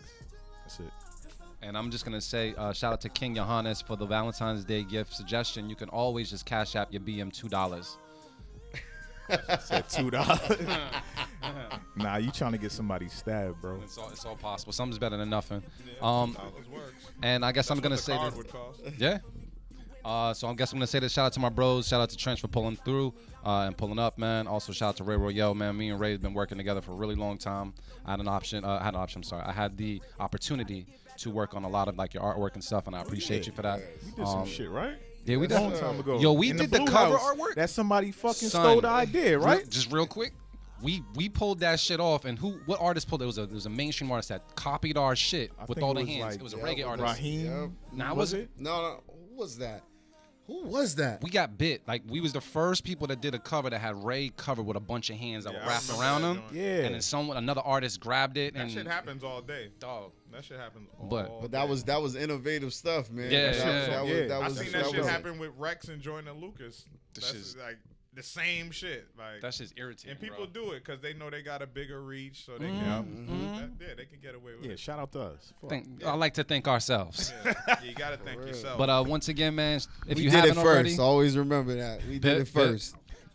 Definitely did the photo shoot. 2 facts.